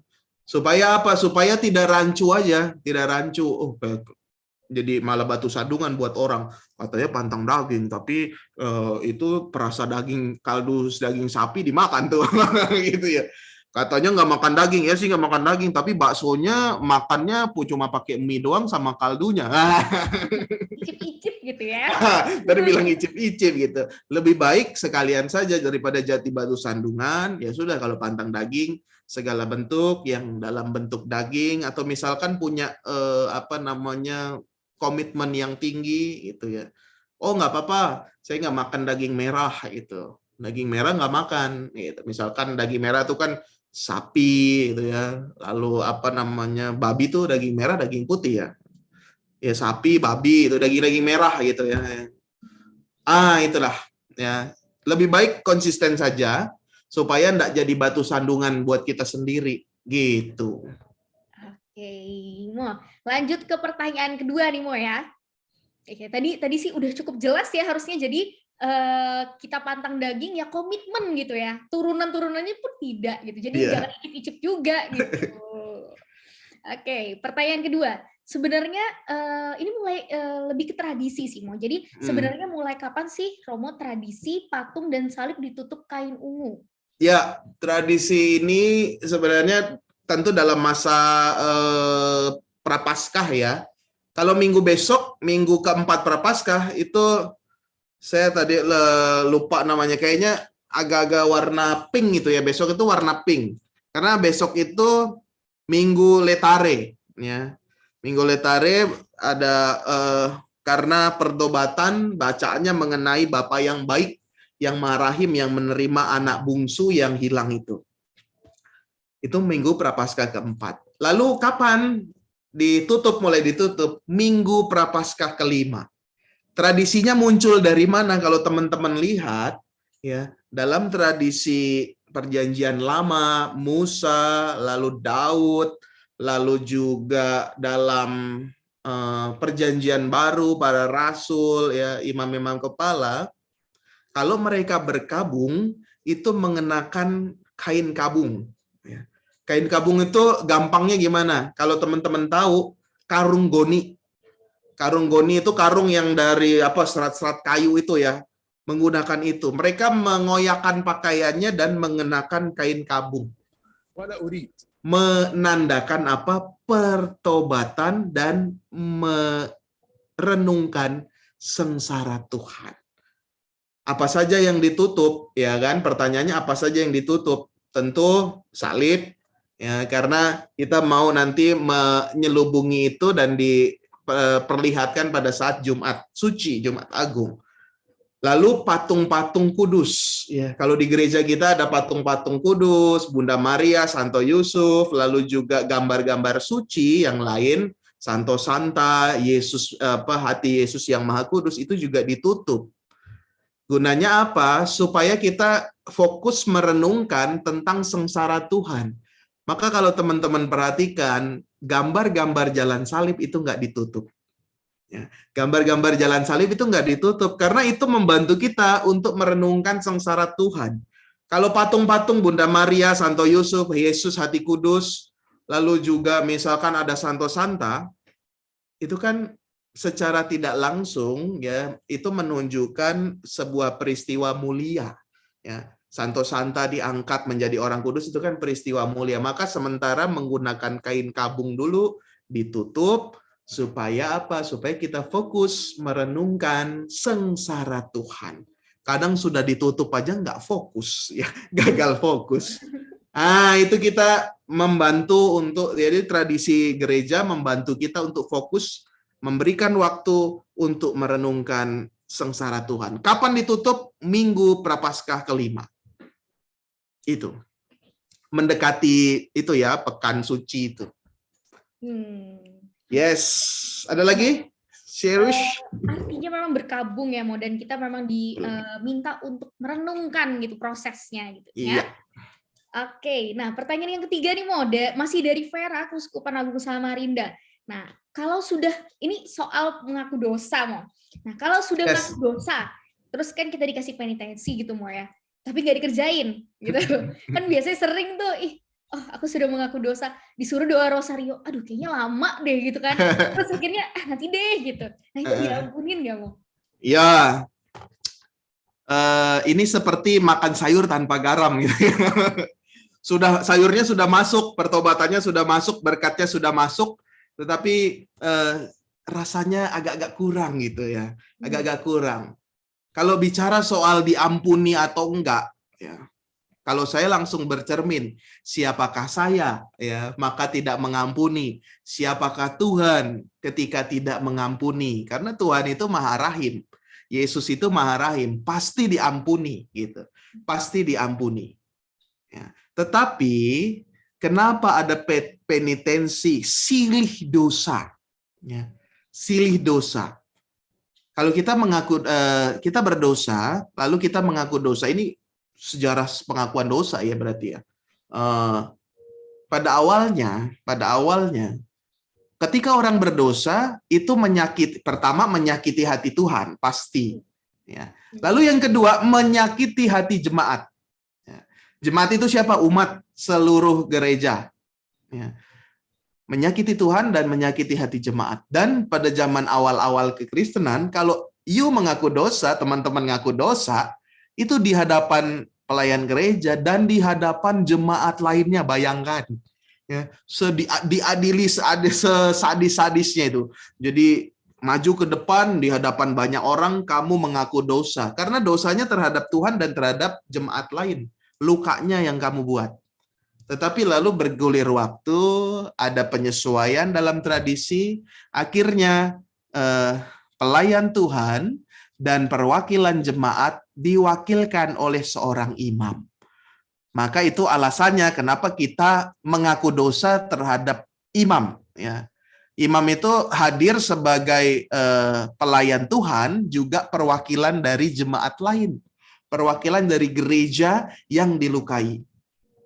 Dan ya, penitensi itu sebagai silih. Ya, kalau dulu mungkin ya, orang berdosa berat ya, lalu hukumannya saya nggak tahu dulu hukumannya apa ya. Mungkin hukumannya berat juga kali ya, di olok-olok gitu ya, mungkin didendam, tidak dimaafkan dan lain sebagainya. Tetapi silih dosa di sini sebagai ya istilahnya bayaran, sebagai tebusan, ya, karena kita sudah diampuni, berkat, ya, karena kita sudah diberikan kerahiman Tuhan. Maka inilah ya yang saya bilang tadi, bagai makan sayur tanpa garam. Ya.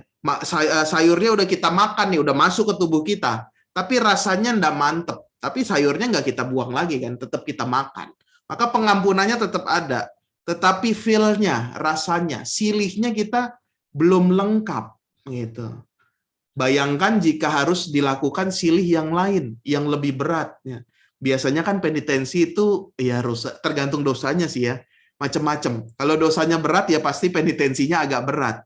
Supaya apa? Supaya silihnya dia merasakan kembali pertobatannya yang sungguh.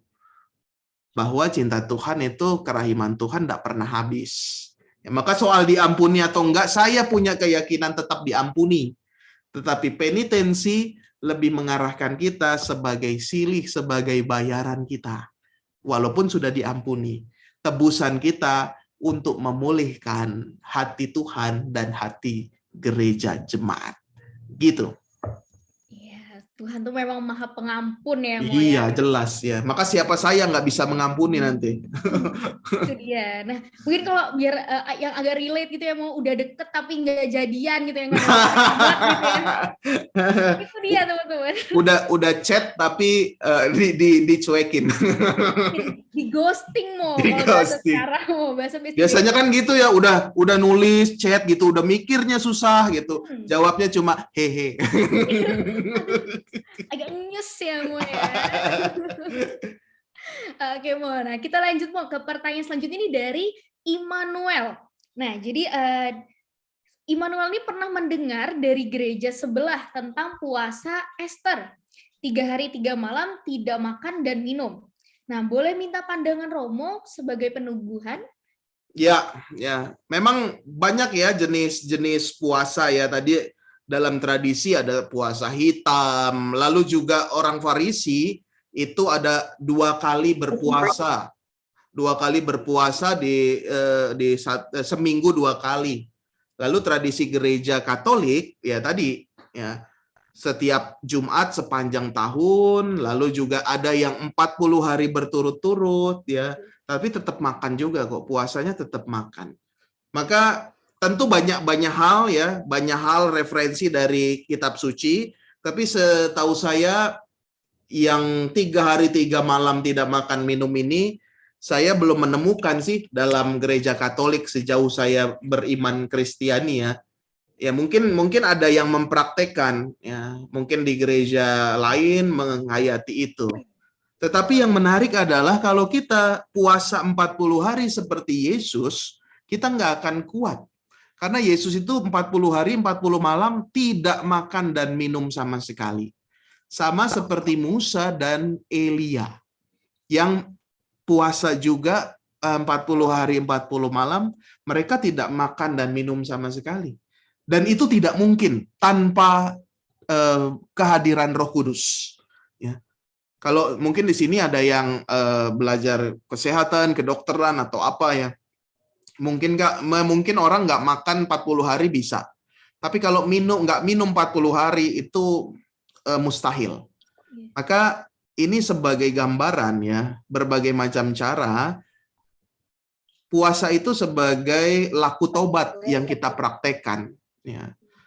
Ada 3 hari 3 malam, tadi ada sekali makan, lalu ada makan kenyang sekali, lalu mungkin ada yang pantang dengan berbagai situasi dan keadaan. Tetapi yang lebih dalam dari itu adalah tadi, ya sudah, kita diwajibkan untuk menjalankan tobat.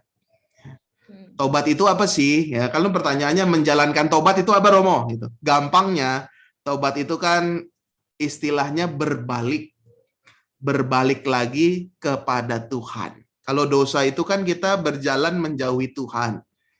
Kalau bertobat artinya apa? Kita balik badan, kita jalan lagi ke arah Tuhan. Itu tobat.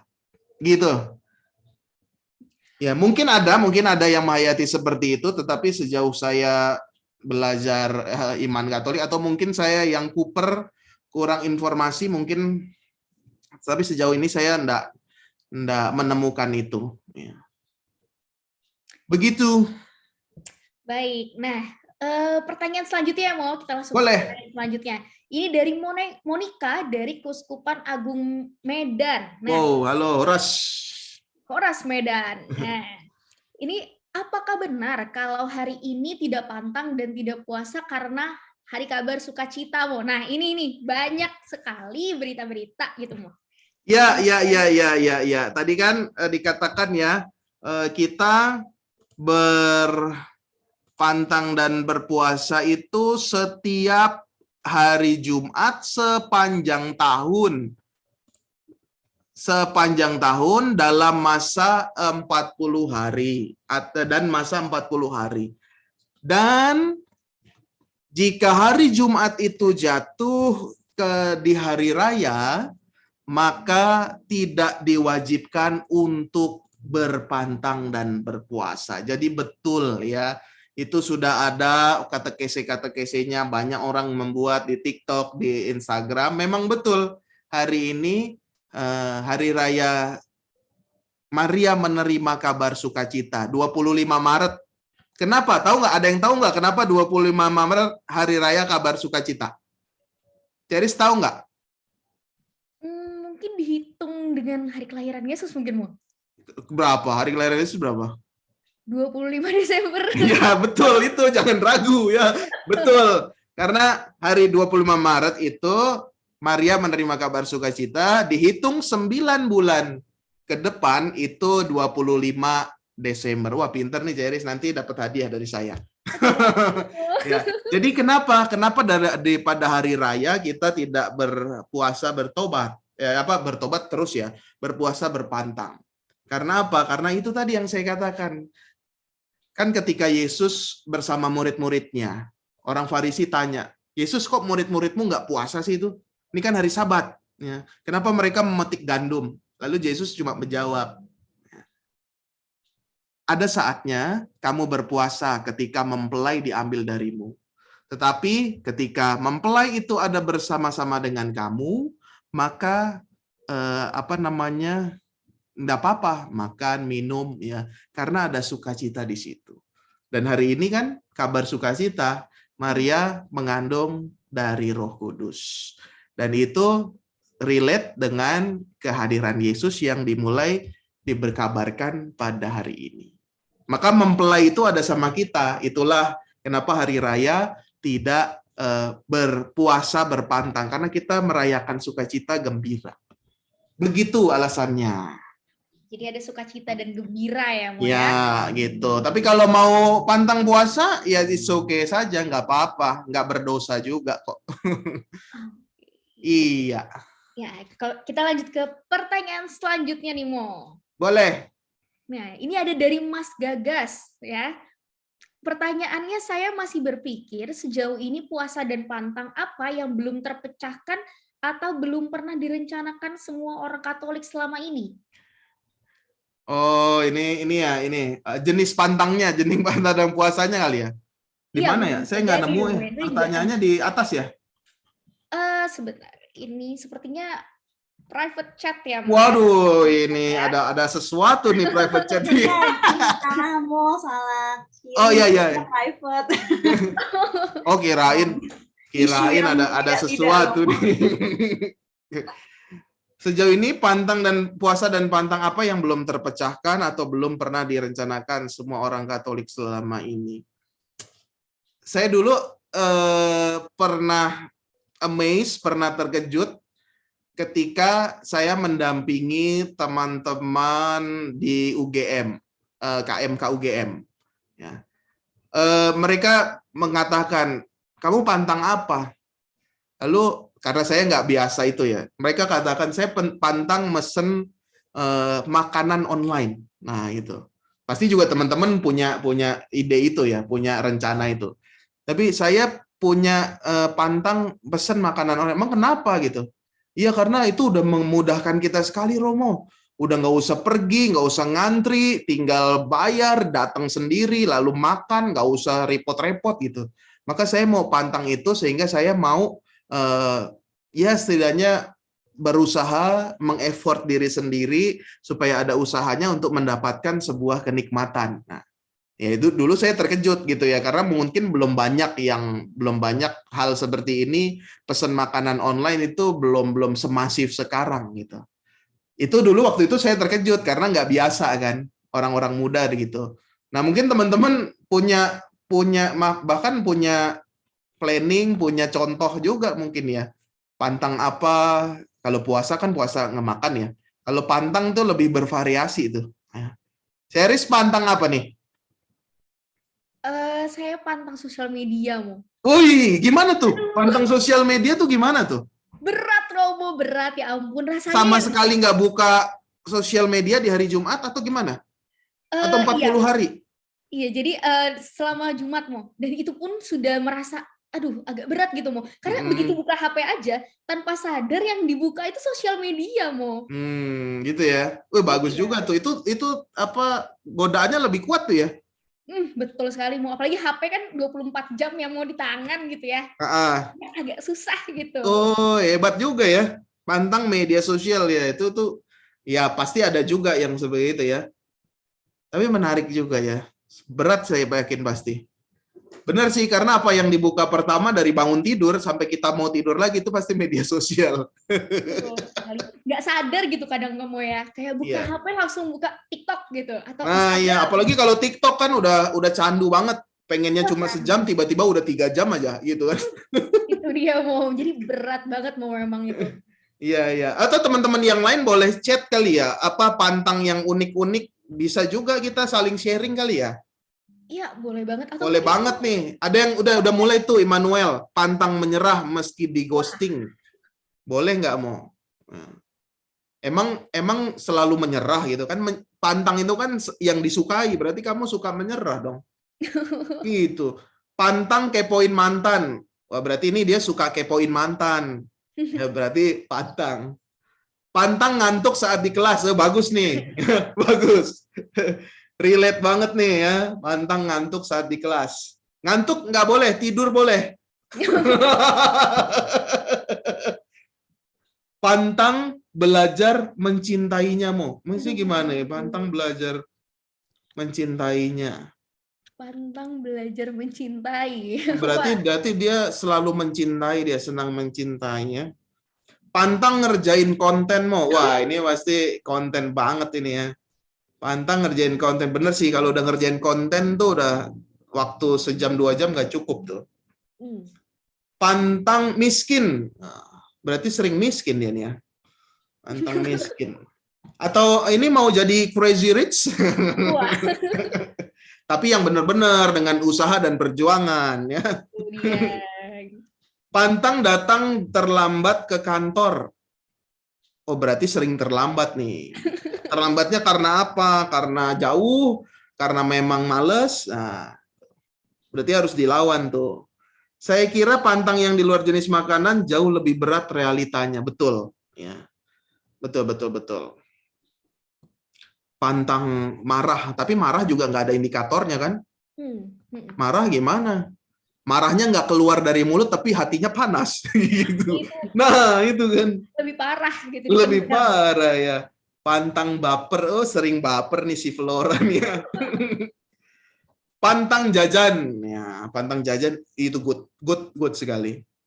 Aku sering lihat mau di truk Pantura itu pantang pulang sebelum tumbang. Woi. emang jangan pulang lah. Tapi jangan sampai tumbang juga. Kalau tumbang nanti pulangnya udah naik ambulan. Kalau kata teman saya pantang ke gerejamu. Kok pantang ke gereja? Berarti, oh iya karena dia suka ke gereja ya, maka pantang ke gereja. Pantang kangen sama doi. Oh, ternyata banyak ya pantang-pantang yang di luar makanan ternyata ya. Banyak yang di luar makan. Kalau makanan udah biasa sih ya. Itu ya, Ceris. Iya, Mo. Jenis-jenis pantang ternyata banyak sekali loh. Teman-teman ini saling sharing, saya senang sekali nih. Iya, nih teman-teman ternyata juga unik-unik dan memang seperti tadi ada yang bilang kalau pantang selain makan tuh emang agak berat ya, Mo ya. Iya, Berat memang gitu. agak berat. Ya. Agak berat itu. Ada yang jawab lagi, pantang telat lulus. Itu mah bukan pantang, itu harus. Jangan telat lulus lah, harus pas on time pada saat waktunya. Gitu. Thank you yang teman-teman udah sharing pantang-pantangnya luar biasa ternyata. Ya. Terima kasih teman-teman yang sudah ikut aktif dan Mas Gagas semoga terjawab ya pertanyaannya ya. Mantap. Oke, pertanyaan ini sepertinya pertanyaan terakhir nih Mo ya. Iya. Dari Angel. Wah, ini dari tim OMKNet nih mau bertanya. Nih, kalau pantang dan puasa sebagai silih atas dosa kita atau orang lain itu konsepnya seperti apa ya, Mo? Dan apa yang harus dilakukan? Pantang dan puasa sebagai silih dosa kita atau orang lain, konsepnya seperti apa? Kalau kita lihat dalam katekese gitu ya, dikatakan kalau kita pernah mengatakan Yesus sebagai siapa? Yesus sebagai penyelamat, Yesus sebagai juru selamat, Yesus Maha-Rahim. Tapi ada juga yang mengatakan Yesus penebusku. Yesus penebusku. Karena konsepnya adalah Yesus menjadi tebusan. Tebusan atas apa? Atas hutang dari dosa-dosa kita. Maksudnya gimana? Kita diciptakan baik adanya. Lalu kita tahu dosa Adam dan Hawa mengakibatkan kita juga punya kecenderungan dosa. Lalu kita dilahirkan, saya, Ceris, Angel, semua tadi ya, Ian, semua dilahirkan itu baik adanya. Tapi dalam diri kita punya namanya kebebasan. Kebebasan untuk apa? Untuk memilih yang baik, mengikuti jalan Tuhan, atau mengikuti yang jahat, mengikuti jalan setan, dosa. Dan tidak dipungkiri, kita juga kerap kali jatuh dalam dosa. Dan dosa itu hukumannya apa? Hukumannya maut, kematian. Sampai di situ, maka seharusnya kita yang berdosa ini direnggut maut. Nggak usah tunggu sampai mati. Kalau kita berdosa, kita direnggut maut. Itu konsep teologinya. Yesus sebagai tebusan.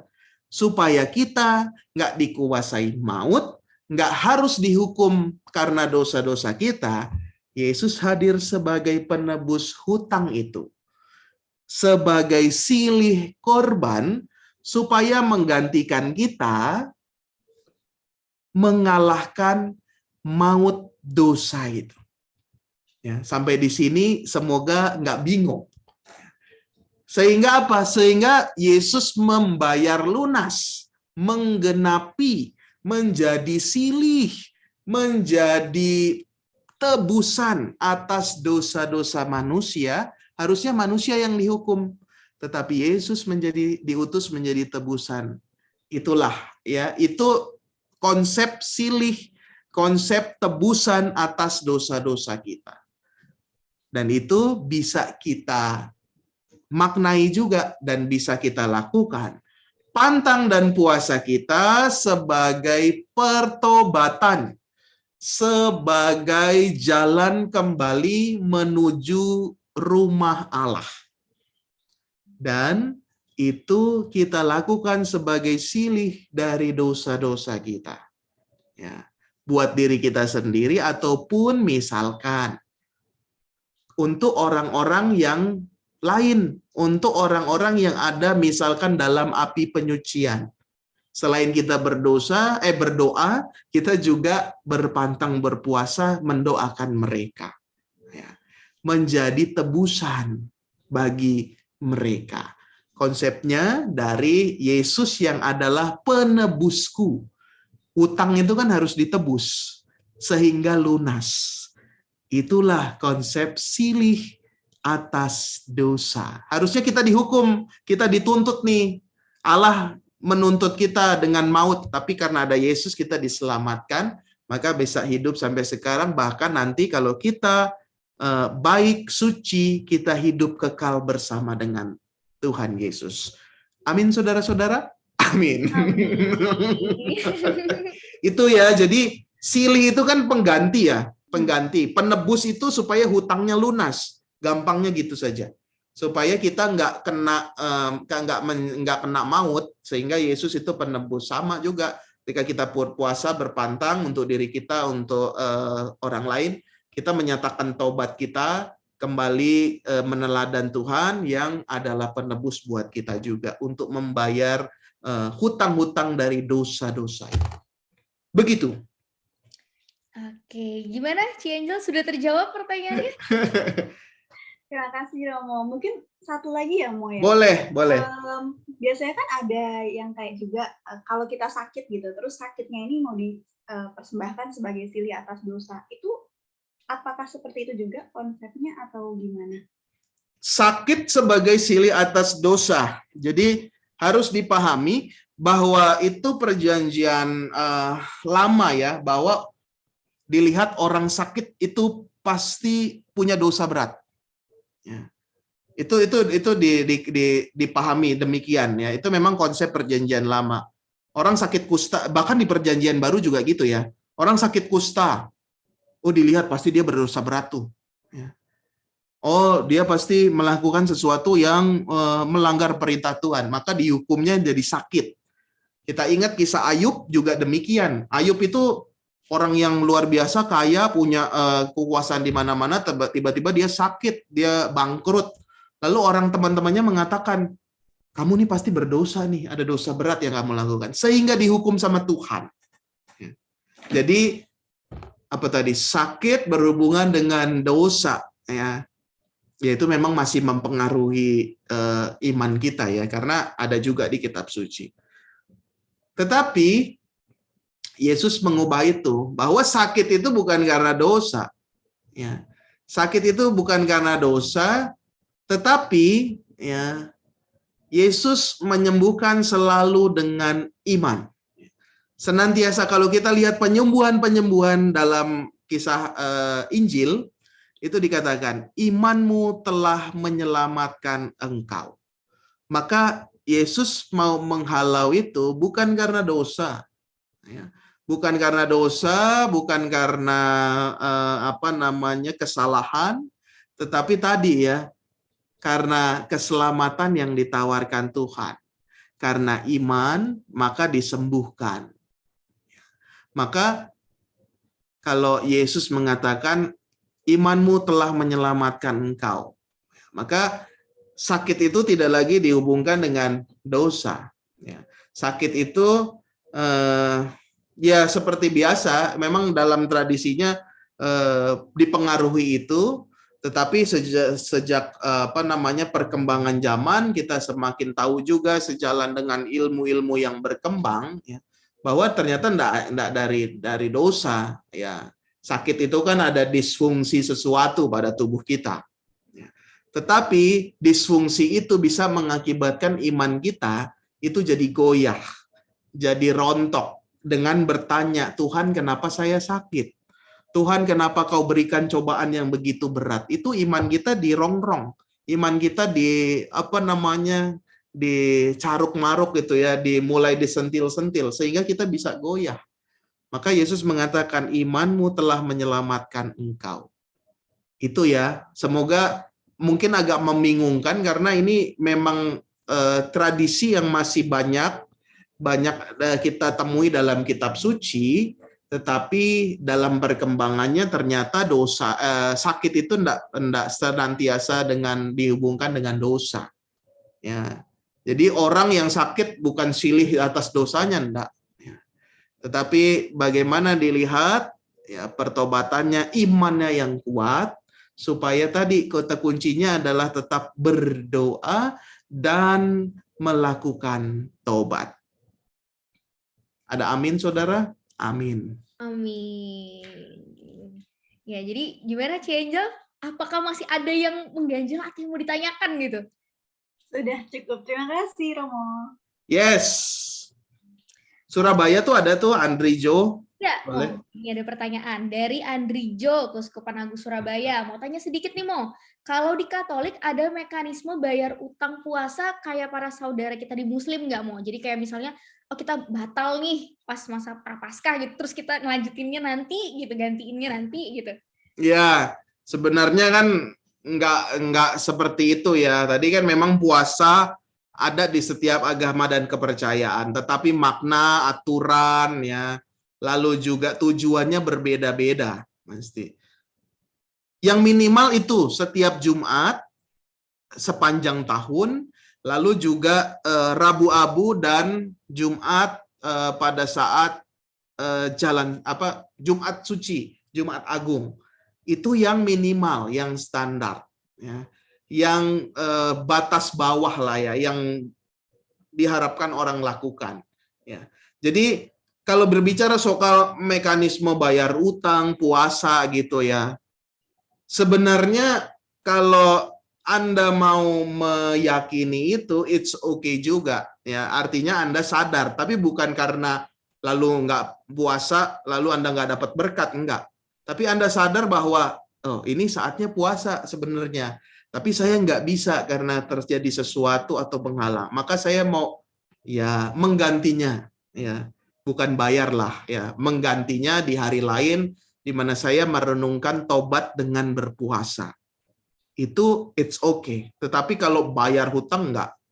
Kayaknya enggak seperti itu. Bukan bayar, tapi menggantikan aja.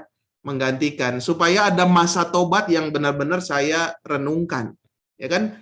Pantang puasa itu adalah bentuk dari masa tobat itu. Ya. Kalau you mau tobat setiap hari, puasa setiap hari juga boleh juga. Kalau you merasa, oh saya mau bertobat nih, maka saya mau pantang dan puasa, boleh juga. Ya, jadi bukan mekanisme bayar utang ya berpuasa bahwa ini wajib ini enggak gitu. Tetapi lebih kepada kita punya masa tobat ya. Kalau Anda sadar oh ya ternyata harusnya ini berpantang berpuasa nih saya mau deh gantiin tobat di hari lain dengan menjalankan pantang puasa di hari lain, menggantikan di hari yang diwajibkan oleh gereja. Mungkin seperti itu ya. Karena banyak juga ya kita nggak dipungkiri juga kadang pemahaman-pemahaman kita banyak dipengaruhi oleh pemahaman-pemahaman yang banyak beredar di masyarakat kita gitu. Ya, Mo, kalau masih berkaitan dengan yang ini ya, Mo ya. Saya mau bilang minimal itu di Rabu Abu itu ya, Mo ya. Rabu Abu dan Jumat Agung ya untuk masa Prapaskah. Nah, kalau misalnya di Rabu Abu atau Jumat Agung itu nih halangan gitu. Nah, bisa nggak digantikan ke hari Rabu lainnya gitu? Ya silakan saja. Yang penting kan ada masa tobatnya itu. Ya, yang mendasar baranya apa nih? Ya dari pantang puasa itu. Kalau hanya sekedar menjalankan kewajiban buat apa? Ya, oh saya sebenarnya wajib nih hari Rabu Abu pantang puasa. Tapi saya nggak bisa nih lupa, maka saya harus gantikan. Ya harus gantikan, harus bayar. Berarti kan itu hanya kewajiban. Bahwa saya kalau nggak melakukan itu saya bersalah. Enggak. Tetapi lebih daripada itu, maka pemaknaannya itu yang membuat kita jadi semangat untuk pantang puasa dan relate sampai sekarang. bahwa saya mau bertobat. Oh, ini masa tobat. Bentuknya apa? Wujudnya apa saya pertobatan saya? Oh, pantang dan puasa. Jadi bukan karena menggantikan, membayar itu ya. Bukan karena membayar, bukan karena kewajiban, tetapi ada situasi hati ya tobat gitu ya. Mau digantikan hari apa saja, nggak hari Rabu juga it's okay. Gitu. Tapi kalau hari Rabu memaknai, oh ternyata hari Rabu saya dapat pemahaman baru bahwa itu adalah peristiwa Yesus dihianati oleh Yudas. Maka saya juga mau bertobat sejalan dengan itu. Maka saya mau pantang puasa sebagai bentuk tobat saya. It's good. Gitu. Berarti kembali lagi ke perkataan Romo di awal tadi bahwa Betul. bukan lagi sebagai kewajiban, aturan atau paksaan, tapi kita memaknainya dan menjalankannya dengan sukacita ya, Mo ya. Ya, harus digarisbawahi masa tobat. Ya, itu masa tobat untuk apa? Demi hukum ilahi. Hukum ilahi apa? 10 perintah Allah, 2 perintah Yesus. Kasihilah Tuhan, kasihilah sesamamu. Ya. Itu dosa kita selalu berhubungan dengan itu kok, 10 perintah Allah, lalu juga mengenai kasih kepada Tuhan dan kasih kepada sesama. Begitu. Ya, jadi dasarnya itu rasa tobat. Wujudnya pantang puasa. Bisa juga yang lain, misalkan APP, ya sedekah. Itu kan juga bisa menjadi wujud pertobatan. Begitu. Ini tobat gitu ya, Mo ya. Ya, itu harus digarisbawain ya. Oke, baik. Gimana dari Andrijo? Apakah sudah terjawab? Ya, sudah sepertinya. Sudah gitu, Mo ya. Oke, nah mungkin kita kasih kesempatan terakhir nih sekali lagi. Mungkin ada teman-teman yang mau bertanya, boleh banget langsung on mic. Kita tunggu atau boleh juga ditulis di kolom chat. Kita kasih kesempatan terakhir untuk teman-teman mau bertanya.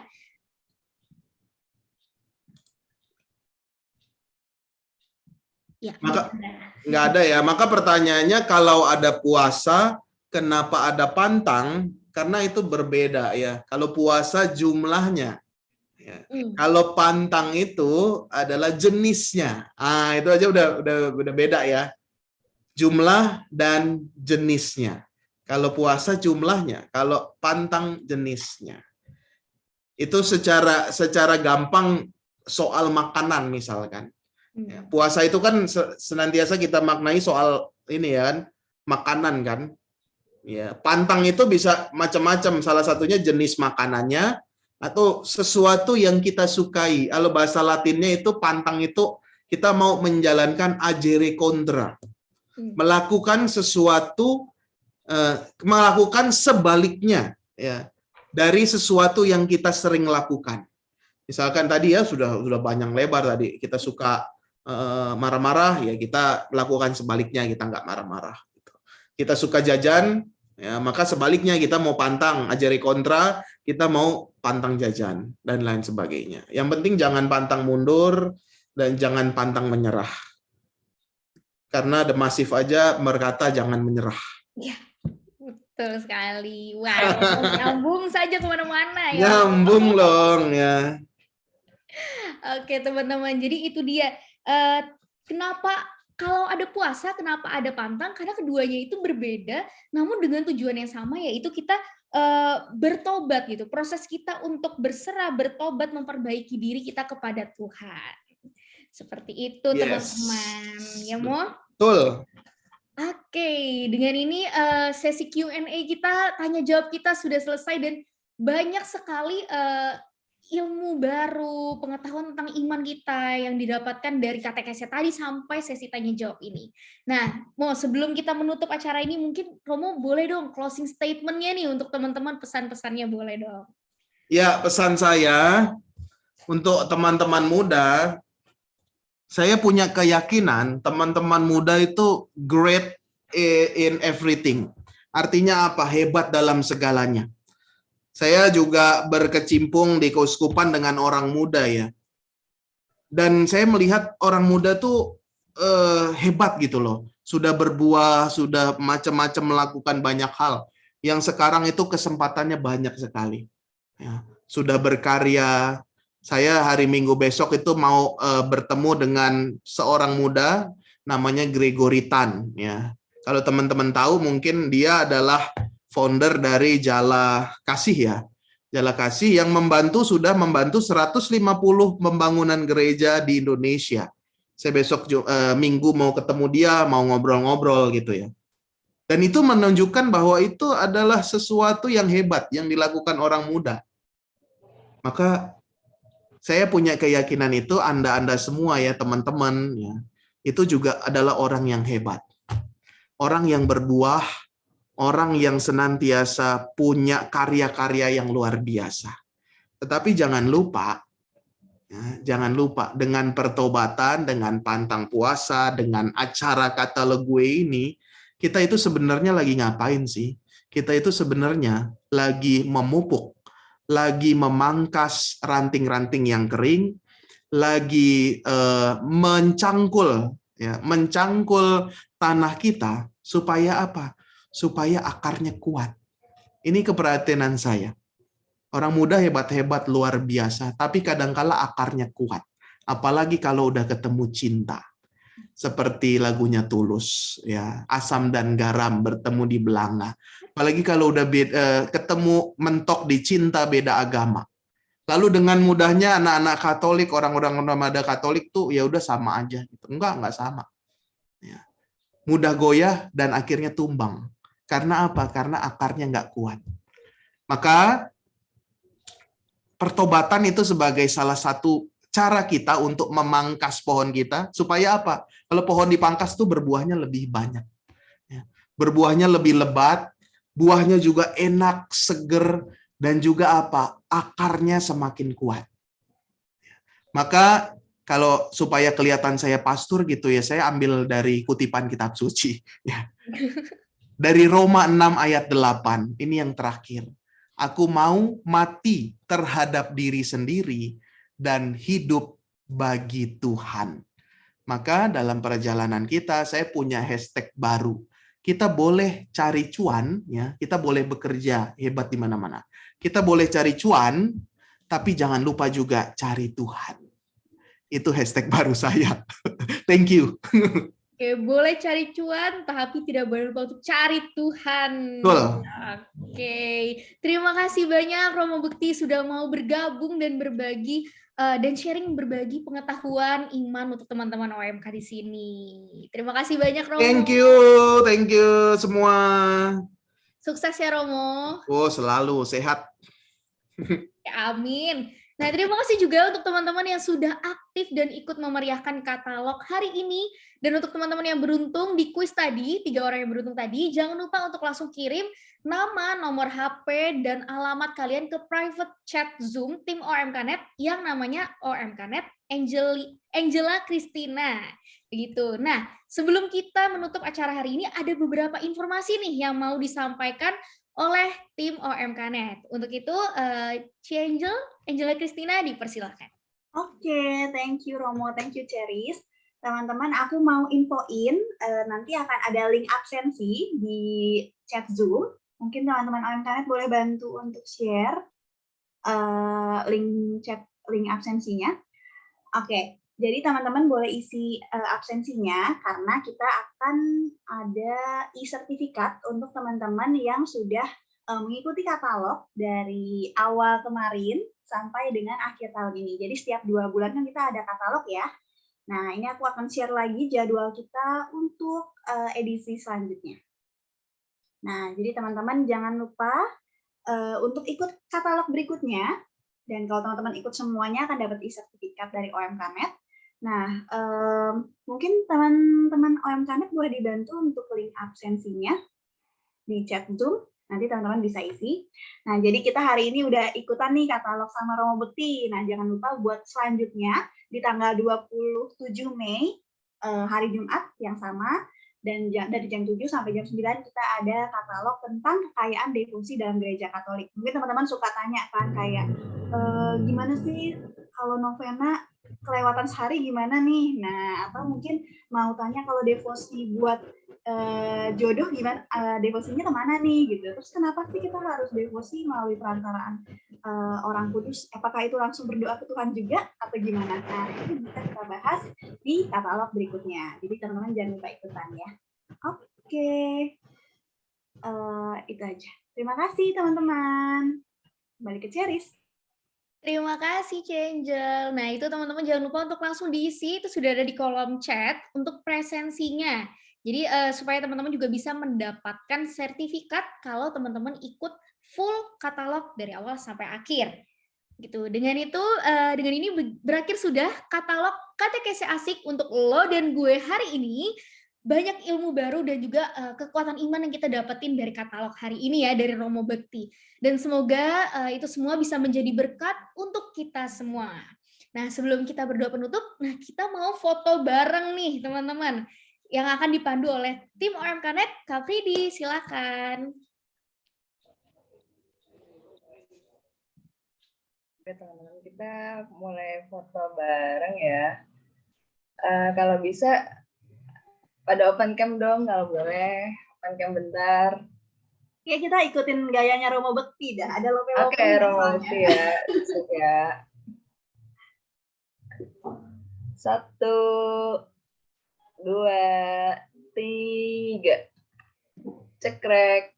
Oke, sebentar ya.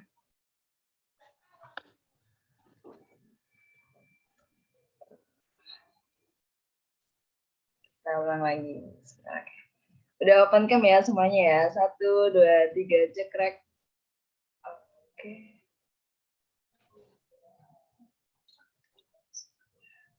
Kita lanjut ke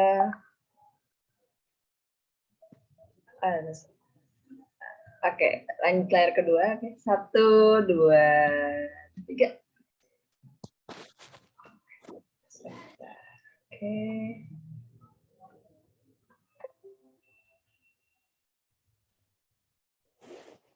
Oke, ada berapa layar ya nih? Oh, ada 3 layar ya. 1, 2, 3, cekrek. Oke. Oke.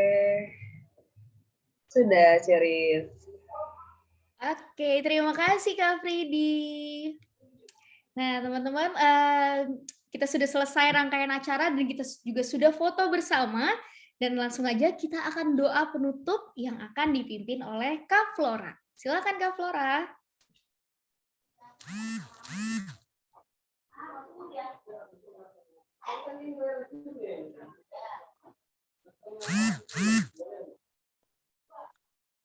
Teman-teman, terima kasih Ceris.